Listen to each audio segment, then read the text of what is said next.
Oi, oi. Flat Earth British, Martin Liedtke speaking. Welcome back to Flat Earth British Think Tank. Double flat thumbs to infinity thrice. This is going to be exciting. Woohoo! 126 of you waiting. Thank you for that. Sorry to keep you waiting. I'm excited about this. Let me just check my comms. Super fantastic. As you are, superhumans. This is going to be really, really good, guys. Okay. I'm super excited. Every time I do something like this, I get super excited to bring it to you. This is what Flat Earth British has always been about. And this vlog is going to wreck your heads all the way through. This is where the think tank comes in handy. You know, I consider myself a bit of a history detective, don't you know? But I can't make head or tail of this. This is wrecking my head. I can't really explain it. I'm trying to come to a conclusion of my findings. And outside of the whole world just shit out of nowhere and everyone got really clever all of a sudden. And this place hasn't really been here that long. We're in really narrow windows of experience in this place, and it's reset. And I think this is hard evidence for the efforts that they would go to, which is so blows my mind and spooky, to cover up that fact. But they do make mistakes. Now, okay, if I do make an error in my calculations here and my detective work, please, I'm sure some of you will, feel free to tell me. But I may be wrong, but it's highly unlikely. Okay. I have to duple checking everything that I ever do. Okay, so we're going to have a fun time as well, guys. It's not going to be a terrifically long vlog, but it is a continuation and it is a mind wrecker. It's going to be fabulous. We've got so much good stuff in this to go through. And funny stuff at the end. It's well worth sticking around to the end. Now, it's 200 of you here. Okay, it's a Thursday night in God knows when. If you could, please share this out. Okay, there's a lot of lonely people. Where do they all come from? That's a bloody good question, Beatles. I think you were asking a bigger question right there. All of them people, where did they all come from? All of the technologies. What I have worked out over this experience is that the people of the 18th century, the people with wigs, the dandies, the people with love hearts on their faces, have no relation to the people of the 1800s. They look nothing like them. There's no organic, natural progression in styles and fashions. It's just cut off, on with the next. And you find the same with the crossover in the last century, going from the late Victorian era, the Edwardian era of women, particularly in long crinoline gowns, got a lot of clothes going on, the men in these like D-mob suits, starched shirts, to thoroughly modern mini in the 1920s. How did that transition happen? It's too quick. It's really missing something, and it gives me a deep shivers to think about what I have been missing, is that they have been giving us a narrative that is fake. And there's something else been going on, guys. Another reality. It's almost as if we're looking at another reality, talking about that. There's no way, Jose, in a million years that we are in the same dimension or reality that we were in before. There's just no one looks the same. Look at all of them Hollywood people. I admit, like, COVID might have been hard on a few of them, but what? Fat, stupid Madonna. Since when? She's thin, she's hot, she's smart. Now she's like a ditzy, blonde, fat girl of 17. Have you seen it on Jimmy Fallon? I was like, what is that? That is not Madonna. Please don't do that to my Brian. Everybody, have you not noticed? That's not the same person. And it's all of them. It's all of them. Like the John Goodman. They must have cloned John Goodman. He was always a shit actor. They replaced him. Now he's a skinny bloke and he's a good actor. When did that even happen? So I don't think nobody, like I'm seeing people where I live, And I'm only seeing them like weeks apart, and then suddenly they've either lost 10 stone or they've gained 10 stone. They look like 10 years older in weeks. And I'm like, well, I only seen you the other day. How can you even look like that? Honestly, it's happening all of the time. And I keep saying the same thing to myself as well, is no way this is the same place as before. There's just no way at all. All of these Hollywood people, all of the pop stars, guys, what happened? What happened? Can't you see it? Am I imagining this? Everybody's changed. Everybody looks different. We are not in the same realm, guys. We maybe are superhumans, but them fucking lot, I don't even know what's going on. You getting the same experience as what I am? I know some of you are. I know Lee Flat Earth British definitely thinks that's the case in his personal life. People who he knows are literally completely different people. I've had emails off people and say, my wife came home from work, Martin, but that isn't my wife. It's like, uh-oh, I'm hearing this a lot. But then it was in the COVID days, so I was putting down to invasion of the body snatchers. Like that. So yeah, we're going to fire through on a good bit of information. So we're going to look into how the hell did history just arrive out of nowhere? How most of the inventions just arrive? Planes, trains, automobiles, and a whole plethora of inventions all come out of the 1800s. How is this even possible? Did we just do nothing for the whole of our existence beforehand? We didn't even, the advancements apparently in the 1700s in magnetism, fluid dynamics, and the law of thermodynamics came on a little bit later. They only nailed apparently the steam train with Stephenson's rocket in 1812. It's just like nothing going on before. But they did have Jethro Tull. They did have crop rotation in the 14th century. Whatever. We know their narratives. Anyway, so I found something. I found a few things. Some of them you may be able to debunk. I don't think you'd be able to. But they do leave really glaring questions that cannot be ignored.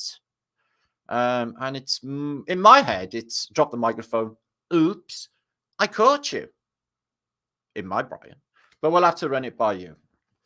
So we're going to have a look at some old movie footage and something that stands out considering one of the most used inventions, I guess, of the Edwardian period, they say, is the internal combustion engine, the motor car, which hasn't changed one iota in 120 years. It starts out compressed air or steam, electric, but not too much evidence of any of that in the film record. But one thing we do find is if you're in the 1900 periods, we've got plenty of nobody who's got more photographs of the 1900 period than myself. There are no cars. There's a massive civilization and infrastructure, huge skyscrapers in San Francisco and other cities, but only horse and carts and electric cable cars, trams. Trams and horses side by side really don't go together. You've got the same transport you've been using since apparently the Bronze Age next to a super futuristic electric cable car, which arrived apparently 1870s. They just don't go together. It does my head in. But we'll have a look at that later and you'll see exactly what I mean. But primarily, cars are not around on any roads in any photographs at all around the 1900 mark. But then when you get to San Francisco's Market Street famous movie of 2 days before the entire city is wiped off the face of the earth, there's all the cars in the world. Only there, apparently, because I've checked loads of cities around the same period. I will give you some examples in this. It's just not happening anywhere else, guys. It's extra evidence that this thing is a movie set. And they are fabricating antiquity. But what crawls your skin is what they are covering up. Think of what San Francisco looks like. It looks like Hiroshima in an American city. And there's many, many examples. And I'll give you one or two in this. We're looking at Portland, Maine, a little bit in this. Found some new photographs of Portland, Maine. Great fire of another city that got completely wiped off the face of the earth, like them all in North America, apparently. We're going to look into have we really gone that much backwards mentally and artistically and creatively? Because the people of the 1800s, their handwriting, their mode of thinking, these people are really smart. And now they can't really tie their shoelaces. They can text good. They can text really good. They got good thumb action. I'm sure that'll help in the future when, say, for example, this place floods. Their thumbs would be really handy for, say, splicing ropes. We're going to look at train travel. We're going to look at the Rococo periods of trains and cables, basically cars, train cars, and they were called Pullman, and they got pulled. They are out of this world 150 years ago. I mean, out of this world. And we got nothing like that now. It's all just poo. We're going to look into Japan a bit. Evidence, I picked up quite a bit of evidence of that. The Americans actually admitted in 1945 that there were only ever firebombs used, even in the official U.S. Army statement. If you know how to read between the lines, they're actually admitting that they used firebombs. The entire of Japan was made of wood for good reason, because we're going to look into a mud flood document 1733 of Japan, which shows mud flood, but it actually shows a lot of the country is getting like Fukushima'd. I mean, it's on fire and getting like, basically there's a really, really big event going on in 1733 as well in Japan. So we're going to look at that later on as well.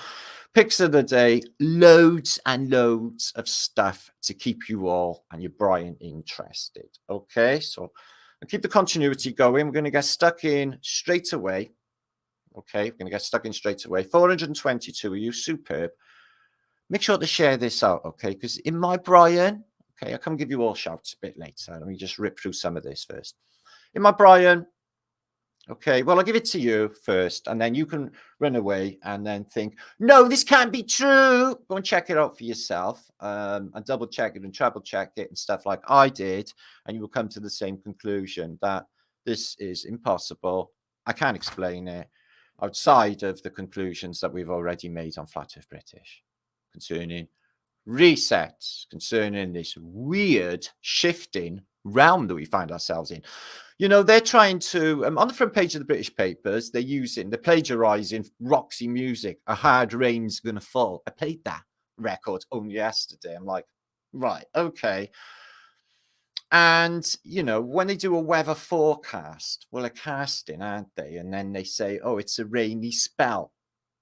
Because if they keep predictively programming people and they know the way consciousness works and people are thinking in their subconscious, oh, it's going to rain, oh, it's going to rain, oh, it's going to rain, it will rain because this is our realm.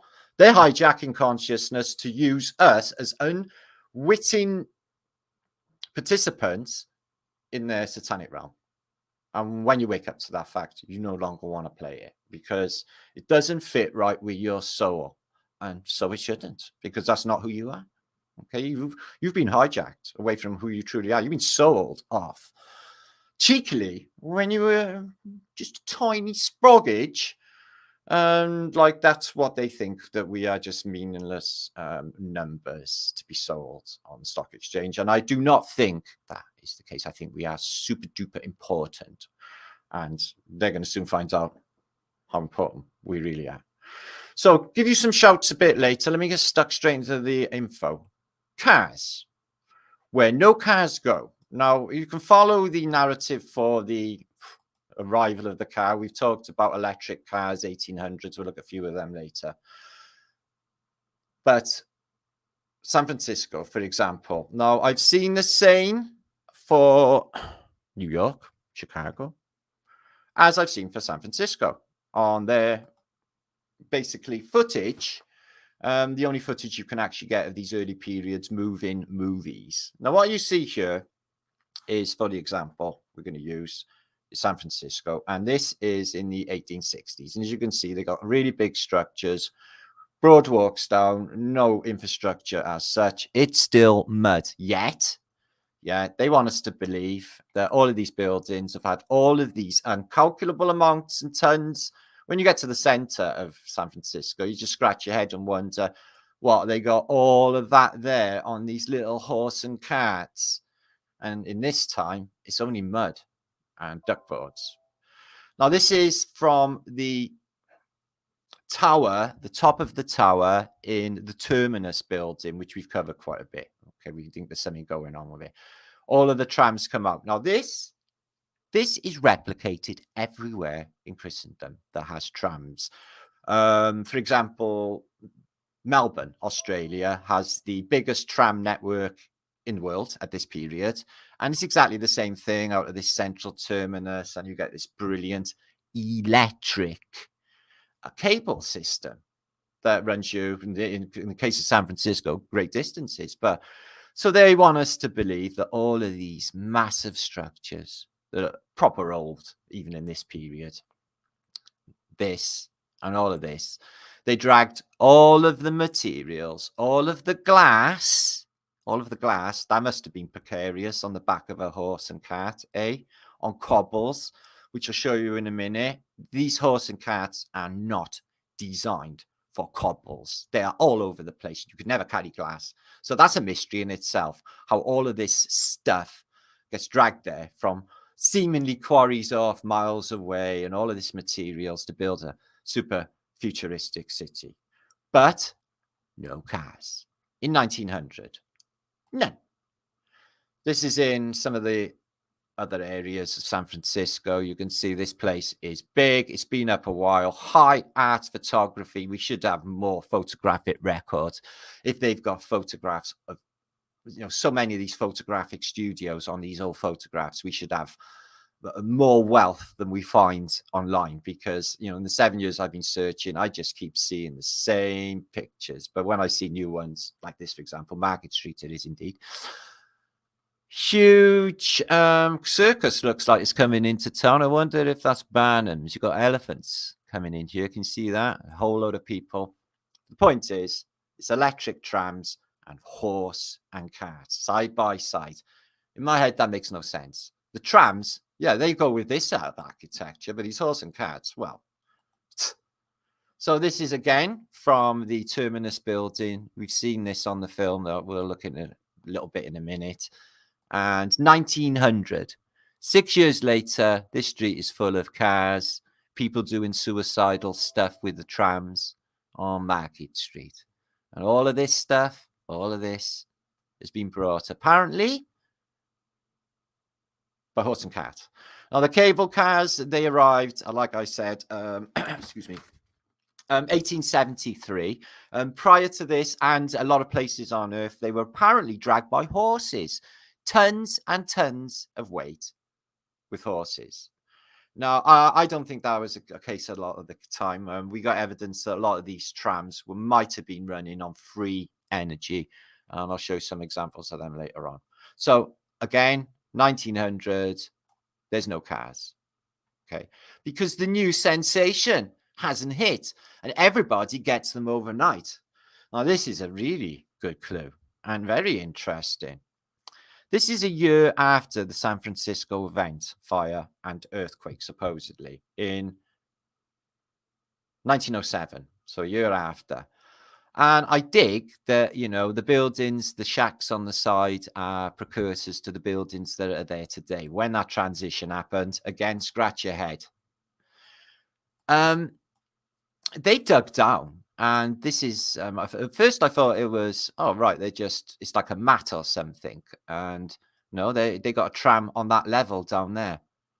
Were these lines there already? And why did they drop the level and bring it back up again?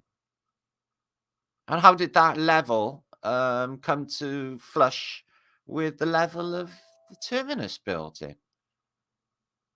Again, I can't explain that picture, but it is a clue somehow. That's a year after the event. I dig that they would have been making it good, because these electric cables apparently run under the road and, carried on continuing after most of the city's been cracked and ruined in, the worst event ever, So when you get to this, I've shown this a few times. I'm not going to show too much of it because, it gets old. But this is that level outside of the Terminus building. Now, what I want to draw your attention to is this here. Now, what you do get, as I said, is loads of motor cars. Let's take a look at this motor car. Now, this is in April, okay, 1906, 2 days before the apparent San Francisco earthquake and Great Firestorm, which destroys most of the city, as you know. So that is a mystery in itself, how you get one of the best movies you've ever seen of antiquity at this period, and it just coincidentally is 2 days apparently before. Now, this car here, I thought, well, let's identify this car and see what's going on. Okay, this car here. So I've identified it as a Model T Ford. In fact, one of these. If you look at the back square bit, and if you look at the canopy that pulls over for the rain, and indeed these front lights here, it is this car here. And if I've made a mistake and that's not a Model T Ford, which it is, later on, there's a couple more, which most definitely are Model T Fords in 1906 on Market Street, 2 days before the event in San Francisco. Now, unfortunately, the Model T Ford didn't come off the assembly line till 1908.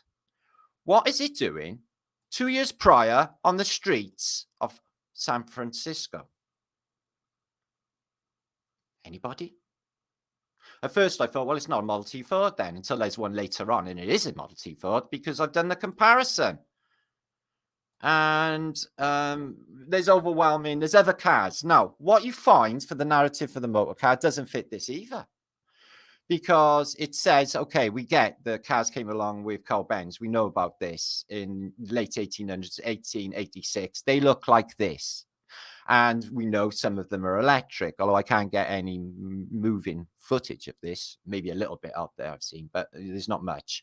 So they all look like this. And the average guy hasn't got a car because they're not affordable. They come widely available, okay?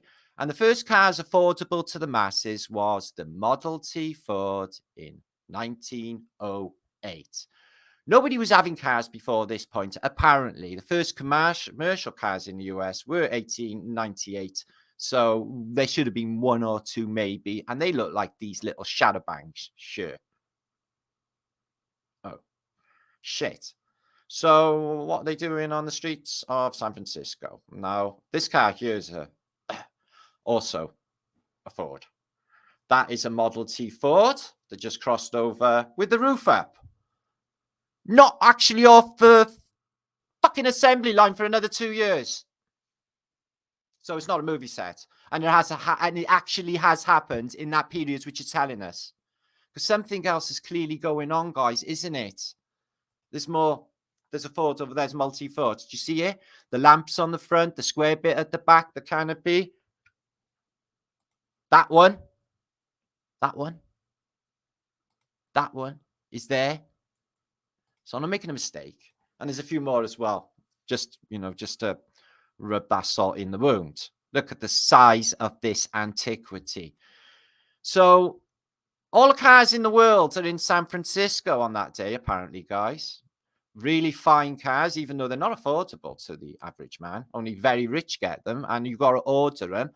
And there's not actually any commercial factories knocking these things out en masse until 1908, when Henry Ford famously releases, there, just take your baby across the front of a tram. That's completely normal. So when I did post about this, when it happened, when I posted about this maybe 2 years ago, I had comments like, oh, yeah, no, that's perfectly acceptable. There's a Model T Ford just turning around. See the lamps on the front? See the lamps on the front? Okay. So I've stopped it. I've examined them over and over. And there's a good few Model T here. There's other models I don't recognize. I think I've seen a Benz. Model T Ford. See it? No mistaking it, guys. You know what they look like. I've got a model of one in my room. I'm not... So the shadow bang there, I don't know. But it looks like a Benz. Because it looks like a big V8 or something in it. But look at this horse and cart, right? Yeah, in the cobble. It's just can't carry a cargo. There's that same car. Canopy, thing in the back. It's a Model T. Anyway, so yeah, they can't really do cobble, can horses and carts. And I can't get my head around the fact that they got electric trains with these things on the top here, which look definitely free energy attached. They're not decorative. They're doing something. And another multi Ford. 2 years before they're off the assembly line. I'd hate, please, somebody prove me wrong, because it's mashing my brain how that can even be. Oh, there's another multi Ford up by there. Oh, fuck me. Not that one, that one. There's two of them. They are. Okay, they're not Shadowbangs. There's another one now. I heard. So how many cars are on this street? A lot. One or two of them are darting around. They're the same car. Okay. Now, what's happening with the motor car is happened with the aeroplane. You get the Wright brothers with the Kitty Hawk, the start of the 1900s. Within a decade, they have fighter planes and bombers in the First World War. It's like a quantum leap of technology. Yeah, here we have the internal combustion engine, 1906. Now they are only now reverting back to electricity. Why didn't they do it before? We had electric trams or trolley buses in my city. They took them down in the 1960s. Now they're on about bringing them back. They filled all the canals in my city back in the 50s. Now they're on about digging them up and bringing them back. They want to make their minds up about antiquity. The antiquity, that is all just below our feet, because they built over it, and they built over it time and time again. So yeah, apparently the cable comes out of here.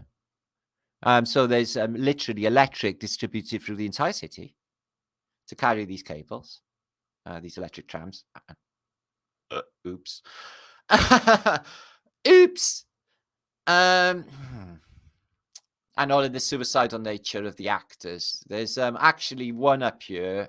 They're all looking before it comes down. There's a boy on the bike. And one jumps on the back of the tram, and he looks at the thing before he's even turned the corner, knowing that the camera was there. It's just no mistakes at all. Okay. And these electric trams with horse and carts, it's just the entire of Christendom, these massive buildings, electric trams, because that's the old world. And these horses and carts, they're just like post-apocalyptic shit. You get to the 1940s, you only see a couple, like maybe the milkman, a novelty, Steptoe and Son on the horse and cart. Okay, guys? And then it's just gone with, we'll go with the internal combustion engine because we need to do something with all of that black gold we got that we're going to sell to them all for the next 120 odd years. Rather than, compressed air technology, steam technology, or just pissing in your tank or water in your tank, hydrogen separation, or any of that stuff that they could have definitely done and probably did. And of course, rechargeable batteries, electric. That was a Model T Ford. That's just, yeah, it is. Oh dear. There are loads. And they're all straight off the assembly line, aren't they? Maybe it was for the movie. The way that they, give Jeremy Clarkson cool cars to put on Top Gear when he was on there, or World Tour. So yeah, one of the best bit of footage. One of the best bit of footage you will ever see, and it's just uncanny, but it's also a lie, without a shadow of a doubt. It's a lie. So what are they playing at? Well, they're fabricating antiquity. Is this film actually before, 2 days before? Or is the devastation that we see the actual old world and they're slipping it in and we're looking at another people that are all gone? And the arrivals. And here's the arrivals 10, 20 years later. And we'll give you a bit of film of how these people came on. Does that make more sense, guys? You know it does. You know it makes more sense. And I think that's what the case is. The arrivals a bit later on. That other film is when they arrived. They destroyed the city, brought in new people. Here you are, here's your new apartments. When we get them all ready, built back up again, you can do the work. That boy knows all about it. And this one on the back of that car there, is that even safe? But he knows the camera is there because he waves at it and anticipates its presence. Okay. So everything you see in this picture is completely destroyed, they say, in 2 days' time, as you know. Here's the terminal building. This kiosk, it ends up on the other side. It's like there's two parallel dimensions in the black and white photos later on. Highly spooky. There's a date anomaly here on this plaque, which basically is missing a 1, and it says the year of 886. It's almost as if they're slipping it in and they're giving us a view of another world. There it is, apparently 2 years later. Masses of people eerily turning up into San Francisco from the terminal building. No shock, no horror. There's laughter with a lot of them. And they know where they're going. They have a designation. They know exactly what's going on. And there's the apocalypse in the background, guys. I just don't understand what people do. Doesn't sink in the level of devastation what we're talking about here. It's the entire, one of the biggest cities in America, completely wiped off the face of the earth only 120 years ago, and they're using tech to do so. Now, in comparison, just lose them places, these things. In comparison, same West Coast, 1 year later, okay, as you can see, Vancouver, Canada. So another major North American city on the same coast as San Francisco. A year after the event, coincidentally, Vancouver, another city that was completely demolished off the face of the earth in the 1860s. Don't you know? Yet, it springs back. Now, what you do not get, you get all the cars in the world in San Francisco, but in Vancouver, they don't got no cars. The car has not arrived in Vancouver. Maybe these people haven't got enough money, but it does look like a massive established city to me. So why haven't they got any cars? There's 2 cars later, right at the end, and they're them charabancs. Neither of them are them custom factory things that you see, like the Model T Ford, that all look the same, of the assembly line. And you can't have assembly line cars in that San Francisco picture without an assembly line actually existing until 1909. It's wrecking my head, 1908. But check out this architecture. Exactly the same thing with the superb, beautiful electric trains. Quality inside these trains. Sorry, it's buffing. And look at the size of this building. Yeah, it looks like them ones you see in Quebec as well. Some of these. Oh, let me just refresh it a bit because I want to show you the example and comparison of no cars. And New York, 1900, no cars. Get to 1906. All the cars in the world. But these people, same suicidal nature, looks a little bit set up. There's this load of people. What are they all doing? Nobody's got shopping bags. Where are they all going? Work? Why aren't they in work? They're going somewhere. Where are they going? Does that make any sense? Yeah, move that kid back, stupid woman. Do you see what I mean? Lucky I'm not a tram driver in the 1800s. I would be screaming at all these stupid people saying, get back, you stupid person. You're going to get squished. Okay? I doubt if any of these people are any of our ancestors, guys. I bet you the reset is that tight. And because why not? The education system, everything that they bring in, all of this weird science voodoo stuff, all arrives at the same time. I'll give you an example, guys, yeah? The inventions of not this period, but only the 1800s. So you get like the Winchester repeating rifle, you get high explosives, dynamite, you get the phonograph, you get sewing machines, you get the telegraph, the telephone. You get electricity, light bulbs, photography, typewriters, barbed wire, batteries, matches, plows and planting machines, fridge freezers. You get computers. You get the postage stamp. You get gyroscopes, you get stethoscopes, you get airships, and you get gliders. You get vacuum cleaners, you get carpet cleaners, you get vacuum flasks, you get the motorcycle, the roller coaster, the escalator, and the internal combustion engine. all turning up in exactly the same period. All of the underground networks, all the infrastructures, all of the roads, everything, all comes at exactly the same time. No.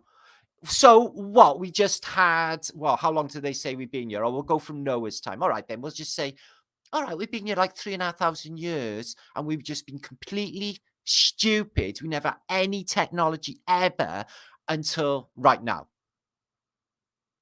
And that's it. And never before.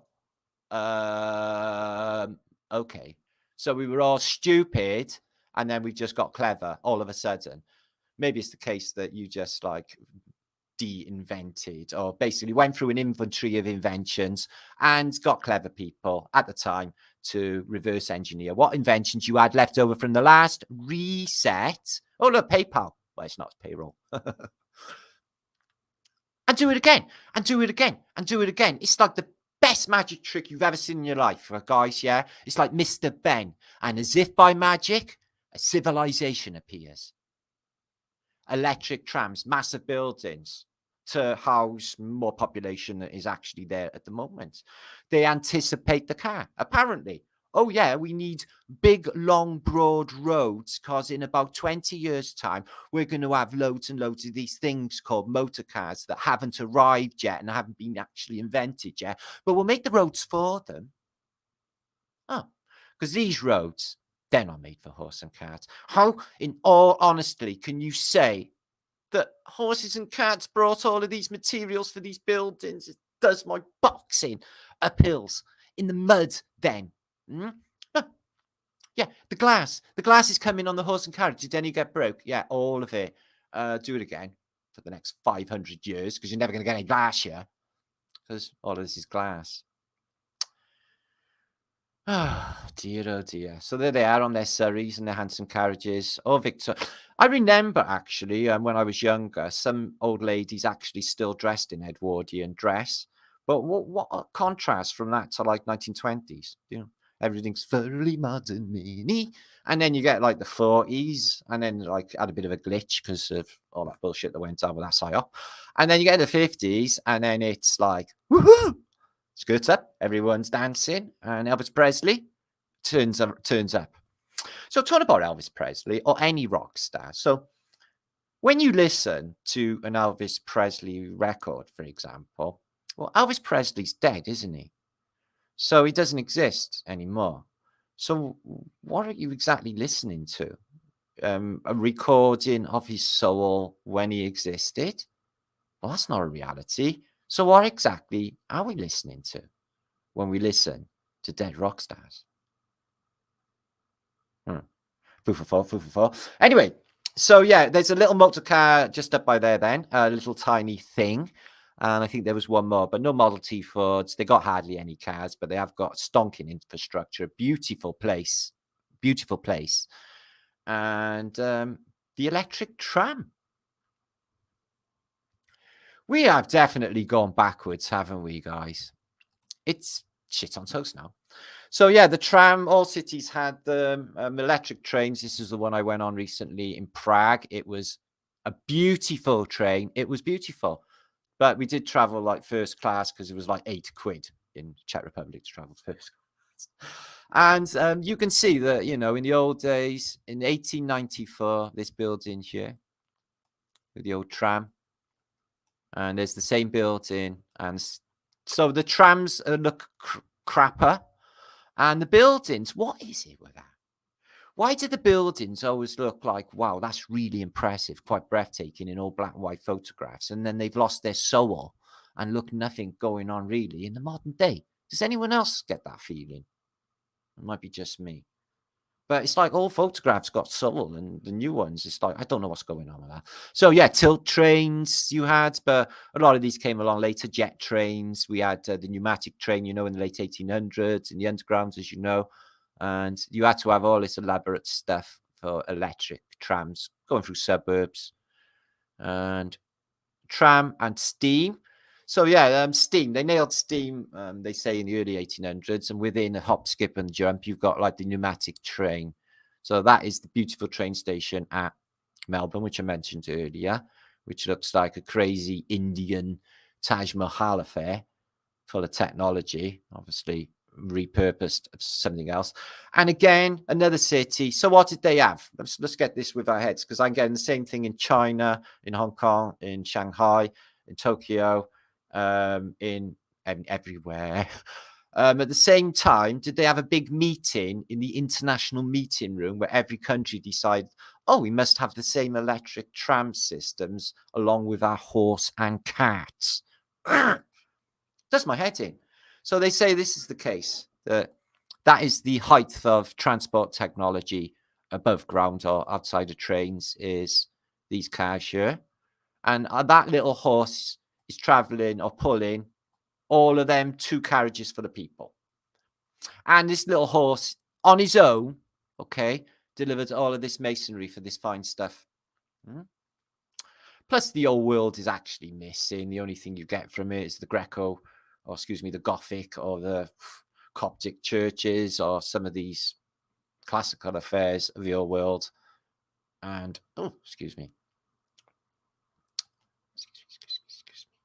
And trams, yeah. So these are actually in the Ukraine. I think these ones are. Trieste, yes, in Italy. So everywhere has this elaborate, unbelievable. This is in my city, Ely Bridge, where when I was a kid, the bus stopped and then the guy had to come out and hook it back on again. This is in Ely, where I live. The trolley bus, they got rid of him in the 60s. Now they're on about bringing them back because they're just double stupid. So we got the electric Sky Train. I'm sure you've seen that by now. That's in you somewhere. And makes no sense to me anyway, these trams alongside horses. There you are. So good example there. Apparently, these 2 horses, they got to get a bit of momentum. And like sort of on rails, I guess that would help.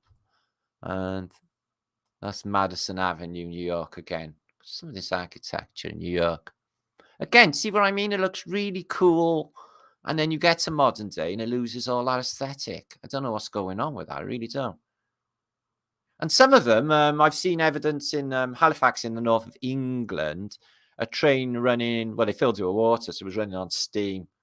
So, yeah, they'd like you to believe that this thing here, Myrtle, is dragged by 2 horses across all of this muddiness and all of this world that looks pretty much like all the fantastic buildings you could imagine. Got delivered by horse and cat. So this is in Melbourne. It was some sort of fortage. Looks like Star Fortage. Ends up a trolley bus terminal. So that's all they had. Horse and cats and electric trams and beautiful architecture. Makes no sense. Explain that away. Explain them cars away. Somebody tell me, help me. What about that? Did they have special bridges in Paris for that electric tram? What is it running on? It's on cables. Don't see any cables. So we got examples of some of these trams actually having some sort of mechanism inside, which we can akin to free energy. But I've got so many tram pictures, it's hard to even imagine, apparently. And the Sky Train, which is electric. We've all seen that by now. And that seems to be the technology of the day. And these things, sure, they have these weird-looking things inside. And none of them are ever connected with a cable.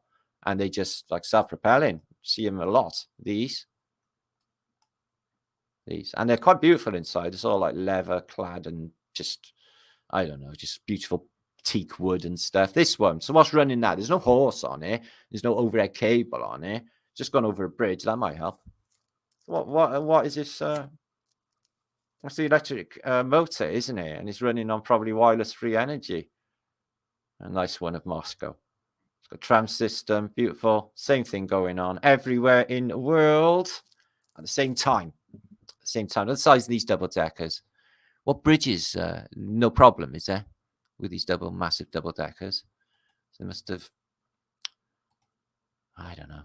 This one's going straight through this arch. The demagnetizer from the old world battles. And then. So yeah, stacks and stacks of evidence that makes no sense to my head anyway, not with the tram systems. So the electric train So again, with this, guys, right, this messes my head up. So in this German city, they got this at turn of the century. It's obviously been there a while before. Now we're seeing other examples. I seen one only in Stuttgart the other day, and they're everywhere. These things, sky trains, in the day of horse and cat. So stop. Okay, are you telling me the horse and cats dragged all of this reinforced metal, even in the case of Brunel's machinery, guys, and Brunel's bridges and all of that infrastructure, or horses brought all of these and they built them? No, that doesn't work in my Brian. I'm sorry, it just doesn't. No. I think this was far more widespread. Couple this with electric trams, the architecture we witnessed today of beautiful tartaria, and I think they're just showing us how fantastic it was. These awesome cats. I don't know what happened there. See, just horse and cats, no cars, and yet you got an electric SkyTrain. You got Flash Gordon along with Ben Hur. Do you get it? It makes no sense. What beautiful architecture! The size of this architecture in this city never ceases to amaze me. This has been colorized. It's been flying around for about 2 years, but never ceases to amaze me over the water like that, up in the air. And look at that building in the background, that opera house or what have you. And all of this architecture being touched up. It's not built, is it? It was already there. Look at the size of these buildings. And again, so yeah, they're sky trains. And I'm sure a lot of you know that by now. It is mind-blowing to think. Anyway, so new subject. We're going to be moving on briefly. I'm coming back to give you a few of you shouts. I don't actually know what's going on. Hope you enjoyed that. Make your conclusions. My conclusion is that's hard evidence, guys, that they're completely faking reality and our history. And I think that's a big whammy, I do, guys. There was some oddity for doing on a street 2 years before they've even come out. And it's not really a mistake, is it? I just showed you. So anybody, help me out. What about this? Again, I can't confirm this. Like, I can't confirm anything because it's all just skew-iffed. It's like multiple timelines. This is going to wreck a lot of your heads if you haven't seen these. This is the narrative. Now, I've seen these flying around for a little while, and I don't know what to make of them. I thought it was all fake and just photoshopped. But apparently not. So these are the photographs that have been recently discovered of British explorer Alfred Isaac Middleton. And he toured the four corners of the earth in the 1800s. And these have just been recently discovered, and they show Southeast Asia, Africa, and the Amazon rainforest. Middleton himself disappeared in 1901 in Sumatra on expedition, never to be seen again.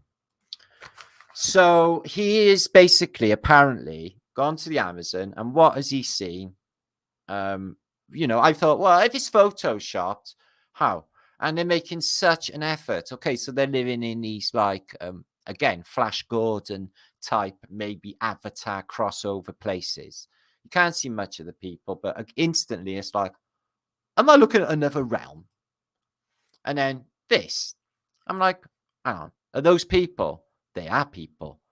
Okay, there's people in there. They are people. Is this Photoshop? There's people up there. And it looks like a Vimana. It looks like a Vimana that's been covered in earth after a mud flood, and it's just been dug out. And it's on photographs. Now, apparently this guy was going in search of El Dorado or, the Asian equivalent, Shangri-La. These, I think they exist. And I think there's ways through. I think Shangri-La and El Dorado and these places exist close by in this realm, guys. I really do feel that is the case. What that is to blow my mind, and it looks very much like it's authentic and inside some sort of pyramid. So this, I don't know. Some people in the comments where I picked it up were suggesting dinosaurs. That's not the case. And this, dragon, aquatic being. These look like they might be Western underneath people, but they are people. And this here. So it's like a giant skull, and I'm guessing that's in the rainforest. Again, is it photoshopped? I don't know. I've seen this last month or two, wondering what I was looking at. Again, Flash Gordon. Again, something out of Star Wars. Yeah, where the Sand People live, or the place where Skywalker lives. It's like that, and it seems to have like glyphs on it as well. So apparently he's taken photographs of that. That looks like it's been concealed as well in the Amazon rainforest. Again, look at this. Like I said, guys, I can't verify, but there's a narrative with these things. What are these? Little flying saucer things. And it really does look weathered, and it is because it's so chaotic and unexplanatory. That sort of gives, well, my head sort of gives way to they wouldn't Photoshop something that is indescriptive. Does that make sense? They would be more defined. Like that. What the hell, guys? Is he photographing? And how did this even get in reality? Is all this some sort of psyop? Because I've looked into this guy, and he died in 1901. He existed. And he's a famous explorer, a lesser explorer, but they kept him down. And what are we looking at here? This is like fairy tale castles, like them places in Turkey. But again, they look like little rockets. There's a face in there, 100%. 100% the face there. So glyphs covered in glyphs, and very space age. That one looks like the space shuttle, which is a balloon, by the way. But yeah, this like highly technological stonework. Must be like something like that. What about these? So we have people here, maybe. It's a bit skew again. And they look like what? Massive mushrooms. Some sort of advanced technology. There's like wires coming down off it. Crashed UFOs, crashed tech. What are we looking at? Is this another realm? What about that? It's like it's Photoshop then, isn't it? Because the background looks weird. But again, who would make the effort? Who's got the imagination to be able to photograph whatever that big thing is? And there's two blokes stood in front of it as well. They don't seem too bothered. What about this? Look at these people. Yeah, and there's something in the background as well. And look, it's like, all right, photoshopped, and you dragged this thing out of the water, and you look like really, really weird sort of pygmy people or what have you. Is it photoshopped? I don't know, but they're really interesting to look at. Look at what they look like. Okay, that's something like a big piranha out of the water. But what about these people? Are these aquatic people? It's like he's got no defined bottom half.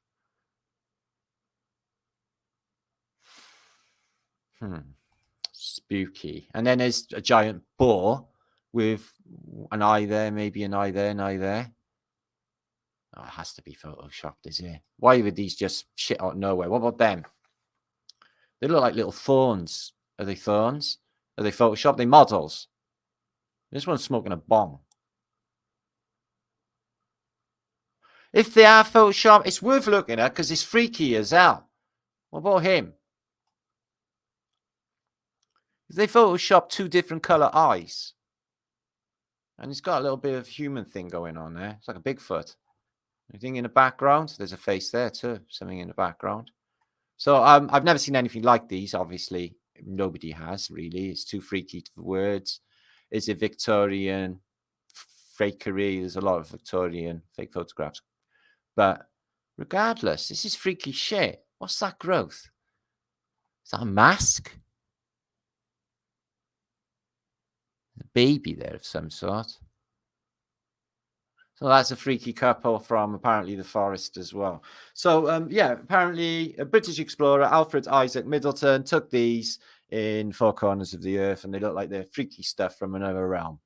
What do you think of that? I know. Sorry about that. Sorry about the state of your head. I don't want to make of it myself either. So before I come back and give you a few shouts, just want to think about this, the Cliff House Hotel in San Francisco. I'm wondering why there is photographs of its apparent construction, but why would you build a building right on the edge of a cliff that you know is going to give way any day soon and end up like falling all that effort of that tartarian building? Is it not conceivable that the pictures that you see are actually fake? This thing was there already, and when it was built, it was on dry land. And when California island became land again, or some great cataclysm shifted stuff, this has ended up on the cliff in a stupid, precarious position. You can see there's rocks just off it, almost as if that was probably land as well. But look how fine it was in the old world of San Francisco, guys. Yeah, so it ends up like that, as you probably know. It falls into the sea. Well, it poses the question of why would you build the Cliff Hotel there in the first place? Makes no sense. To man or beast. So we'll look at that next. I don't want to get copyrighted with that, so I'll be very careful. I did actually get a copyright this morning for a NASA video again. You do that a lot. Who did that? Oh, $25. The noble Duke of York, he had 10,000 men. He marched them up to the top of the hill, and he marched them down again. Because when you're up, and when you're down, you're down. And when you're only halfway up, you're neither up nor down firms. Yeah, I think that's telling us that war is bullshit. Because why would you take an army up and then back down and do seemingly nothing? I think they're telling you that, you know, the official narrative for war is bullshit. Right, I haven't actually checked on chat to see what you made of all of that stuff. And we've got more to come. And you have 885 watching in total, which is not bad for Thursday night. Make sure to share this out, would you please, pretty please? Because YouTube analytics do not favor me. Not that I make care of that situation, because when we do things like this, it makes it more juicy and more important, if that makes any sense. Bandana, Aya Sweetness, the epic curved driveway going along the cliff. Yeah, I know, it's beautiful. I got pictures of all that area by the Cliff Hotel. So Hippie Shakes you in the house, Axel's in the house, blowing kisses, Reinhold, good to see my brother, Lapis is back, good to see the Italian civilization big time on the coastlines, 100%, especially San Francisco, but you can feel the Phoenicians there as well, because of their crazy thing for bathhouses and dicky knocking in San Francisco that they do. It's a queer place. So if you just give me a second, I want to tell you something about something. Glass, for glass. It's just another density of water, glass, like sea, you see. When you are really out of options, you need to act on renews to pretend. And a reactor is like reset.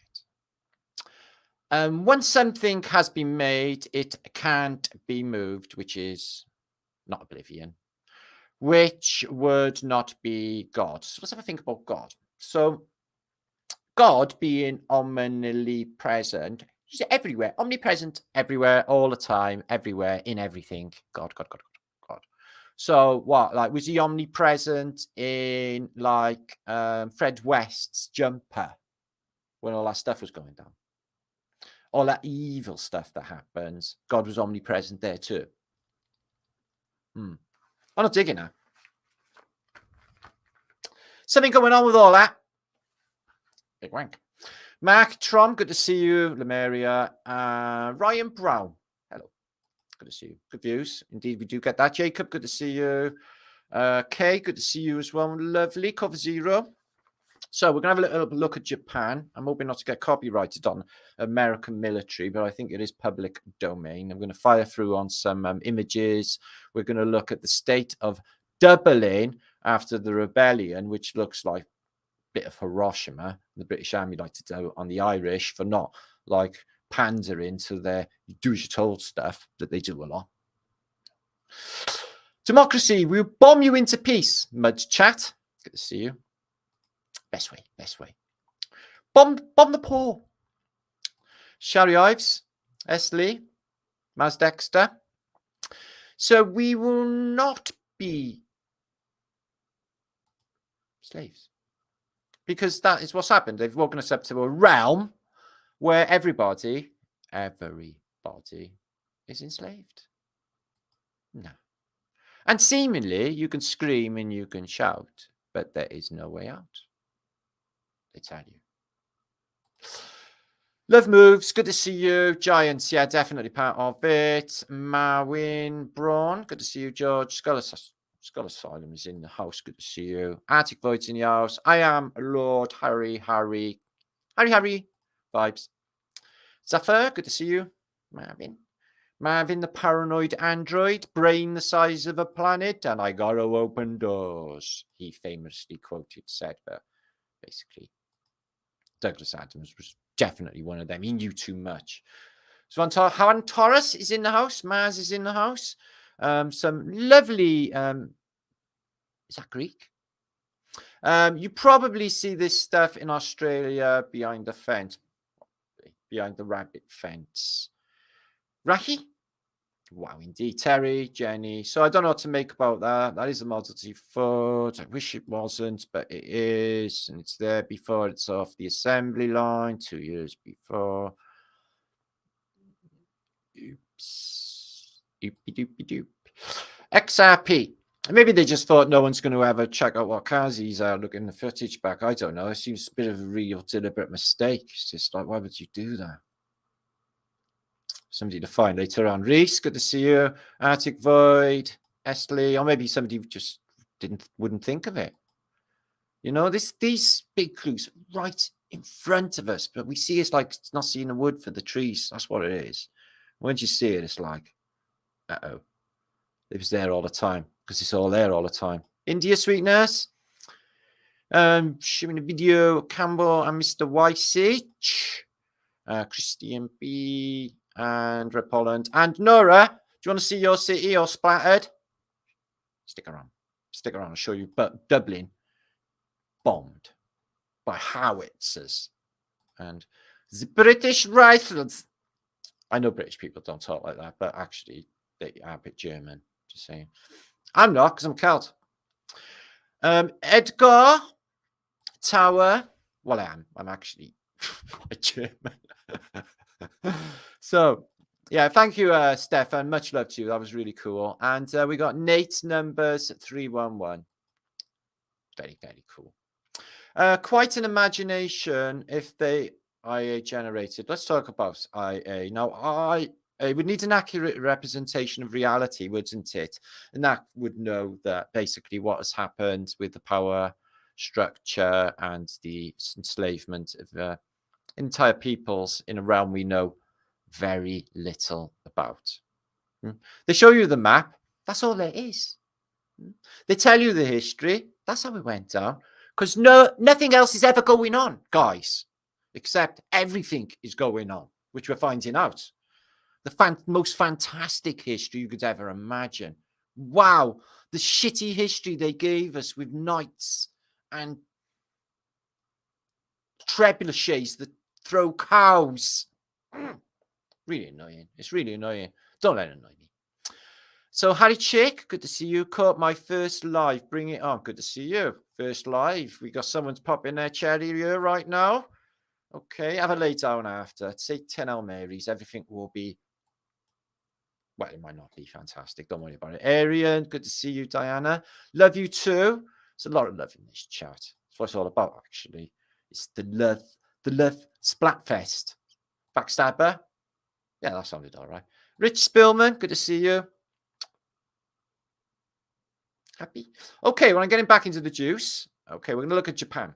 Now, apparently, okay, MacArthur said, the end of proceedings after we dropped that 2 big bombs on your ass and you all got incinerated. Is that the case? Well, I put endless amounts of actual military evidence, actually, that was not the case. And they only used incendiaries because it's all made of wood. The buildings that actually made of concrete, nothing happened to them. They stood because it wasn't like, you know, we didn't actually implode atoms into another universe using E equals mc squared and exponentially make all of this massive amounts of matter exponentially called a nuclear explosion, which has to be caused by a conventional explosives, implosion. So loads and loads and loads of just normal explosives, to make it go into another dimension. So they're telling you they're blasting them into another dimension, and then they come out E equals MC squared. See, to my brain, that sounds just totally retarded and stupid. All of it. But that's just me. But I'm flat British. Back in with the juice, guys. Much love. Share this out. Peace and love to you all on a nice, whatever night it is. So, yeah, hope we have some more good weather. We do need rain, but I do think they're saying we're having a hurricane or a big storm coming. It's called Storm Willie. It's going to be a big Willie, apparently, coming to fuck us. That's what they said. It's on the front page of the newspapers. They said a big Willie coming to get you on the Daily Star in Great Britain land, guys. And I'm not making this up. Okay. Are they taking a piss? Yeah. What about Katrina and the waves? Yeah. Well, you know, walking on sunshine, Echo Beach. You know Katrina and the waves? How did they know there would be Katrina and waves? How did they know? Do you want me to tell you? It's called the Tavistock Institute of Human Relations. Anyway, back in the juice. Japan. Now, I hope I don't get copyrighted for this because I really don't want to get in trouble with my channel. But basically, what's happening here is there's a US War Department, and they're talking about dropping bombs on Japan. Now, okay. So they drop one on Hiroshima, the Tale of Two Cities. So we're guessing like B-52s. There they are. There a couple of them go over. Enola is gay, apparently. Named it after his mother, one of them. And they get over the T-shaped bridge there, okay, in Hiroshima. But no bridges get demolished. Like at all. Like at all. Or any of the concrete infrastructure. Hospital stays open all day because they're used in centuries. To explode above 0 point. A spot so, in the city at the only a mile out from the epicenter in Hiroshima. Okay, so this is point 0 of where a nuclear bomb went off, which winds me up. And everything's all chocolatey around the side and brand new. Well, a bit scorched, but when you've had a firestorm. But it doesn't look as bad as San Francisco. I'll give it that. Or Portland, which we'll look at in a minute. That looks 10 times better than worse than Hiroshima. Concrete buildings blasted out a bit, but you mix them in centuries. So fire-resistant buildings withstand the fire better, and this is the official government thing, sort of giving the game away. So this is ground 0. Right. Well, it's not like the movies, is it? It's not like that bit on Terminator when she's by the fence in the park and turns into a skeleton. So all of this is apparently taken out by a nuclear bomb. But the hospital... Oh, no, that didn't get actually just made of concrete. It stayed operational the entire time through the entire of Hiroshima bombing, which in my brain as a kid was like the worst thing you could ever imagine. Also, the station took some considerable damage, but with a little touch-up inside, get rid of all of that metal that was all melted, because they're saying that, oh, yeah, well, it was a nuclear bomb, wasn't it? So it wasn't the heat of the fires like that made the metal buckle, the way metal buckles in a fire at all then. And the Museum of Industry, which is what it was at the time, stood in ground 0 of a nuclear bomb. Sorry to be annoyed by them, because it's like they're just like every flat earth British vlog. When they catch me like this, they're in deep shit, is what I'm saying, okay? Because there's more to come. I can't even believe since this vlog's birth, so much more has happened. So these bridges, they get sandblasted on the one side, everything's all right on the other, and they put that down to an atom bomb. The bridge, yeah, no, they stays fine. On the other side, the paint's there. No shit, it got burnt off in the fires from all the millions of centuries. And the trees, some of them are intact. Roads clear because they had a fleet of bulldozers come in and clear the streets straight after the bomb dropped. No, they never. That's right. So how did it happen? Oh, there you go. There you go. So the roads would be filled with debris if there had been a nuclear blast. So, yeah. Next, you'll see Tokyo, which was officially firebombed. Now, Tokyo, the ships that left Tokyo, I found, left Cardiff, where I live, all that way to the Pacific, because I think the Americans were pretty much engaged with all of that caper in the middle of the Pacific, the psyop of Medway. Let's put it in the most remotest place in the entire of this map, so no one can ever see the stuff we're making up about Yorktown and everything else. So there you are. Hiroshima, Nagasaki's a little bit better. So that's just after the bomb. What about radiation? Mate, shouldn't you be puking up? Shouldn't you be pulling big clumps of hair out of your head? Going, like in the films. I want to see proper nuclear Armageddon, not everything saying okay. Isn't that radioactive rain? Won't you die? No, we're going to have a massive city here in about 3 years' time. Oh, really? Oh, I see. So nothing's really happened. Is this really Nagasaki after the bomb? Yeah, I'm afraid this is Nagasaki after the bomb. Nothing's really happened, has it? No, not really. So the shit they believe. So in 1733 in Japan, some shit was going down, is what I found. So this is a Lee Vandler hat. I don't want to show you it all because it's going to go on too long. But so apparently, and I'm not sure. Now, obviously, if you're going to build your civilization on the Ring of Fire, you're going to have the odd earthquake, apparently. Although I think some of this earthquake business is deliberate. Okay. And yeah, I like artificially started, like the earthquake tremor machines that they actually admit that they have in the world. So apparently everything is on fire and everyone's trying to get out. I can't be too certain of what is happening in this catastrophe, but how many Lee van der Haar atlases have we looked at when in 1733 it seems like a lot of the world is getting properly wrecked? So we arrive in Japan, okay, and we've seen the original occupants of Japan because obviously they're imposters. The people that are there now, aren't they? Because they're nothing like the Chinese, are they? They look, but not really. Yeah, I can tell the difference between a Chinese person and a Japanese person.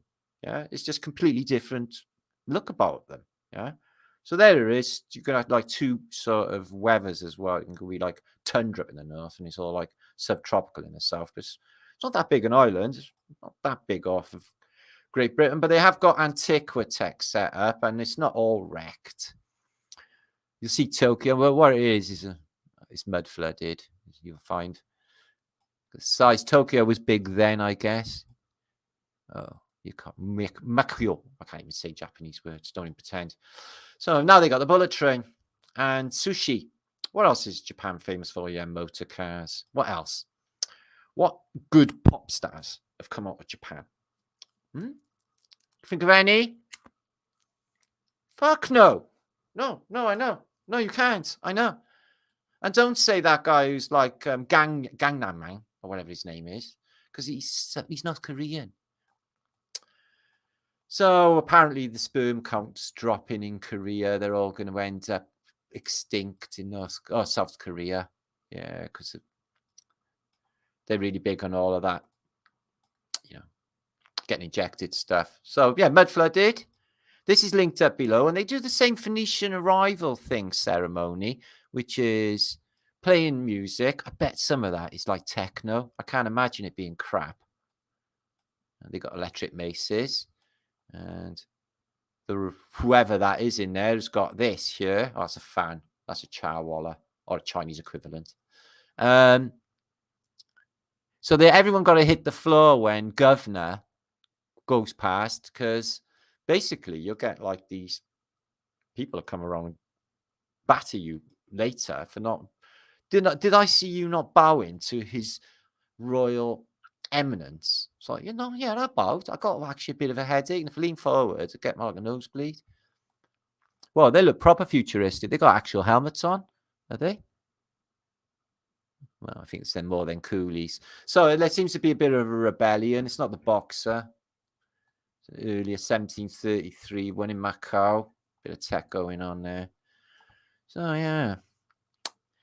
So we had to give Hong Kong back, didn't we, in the 90s? Patton. So he was another dodgy one, wasn't he, Patton?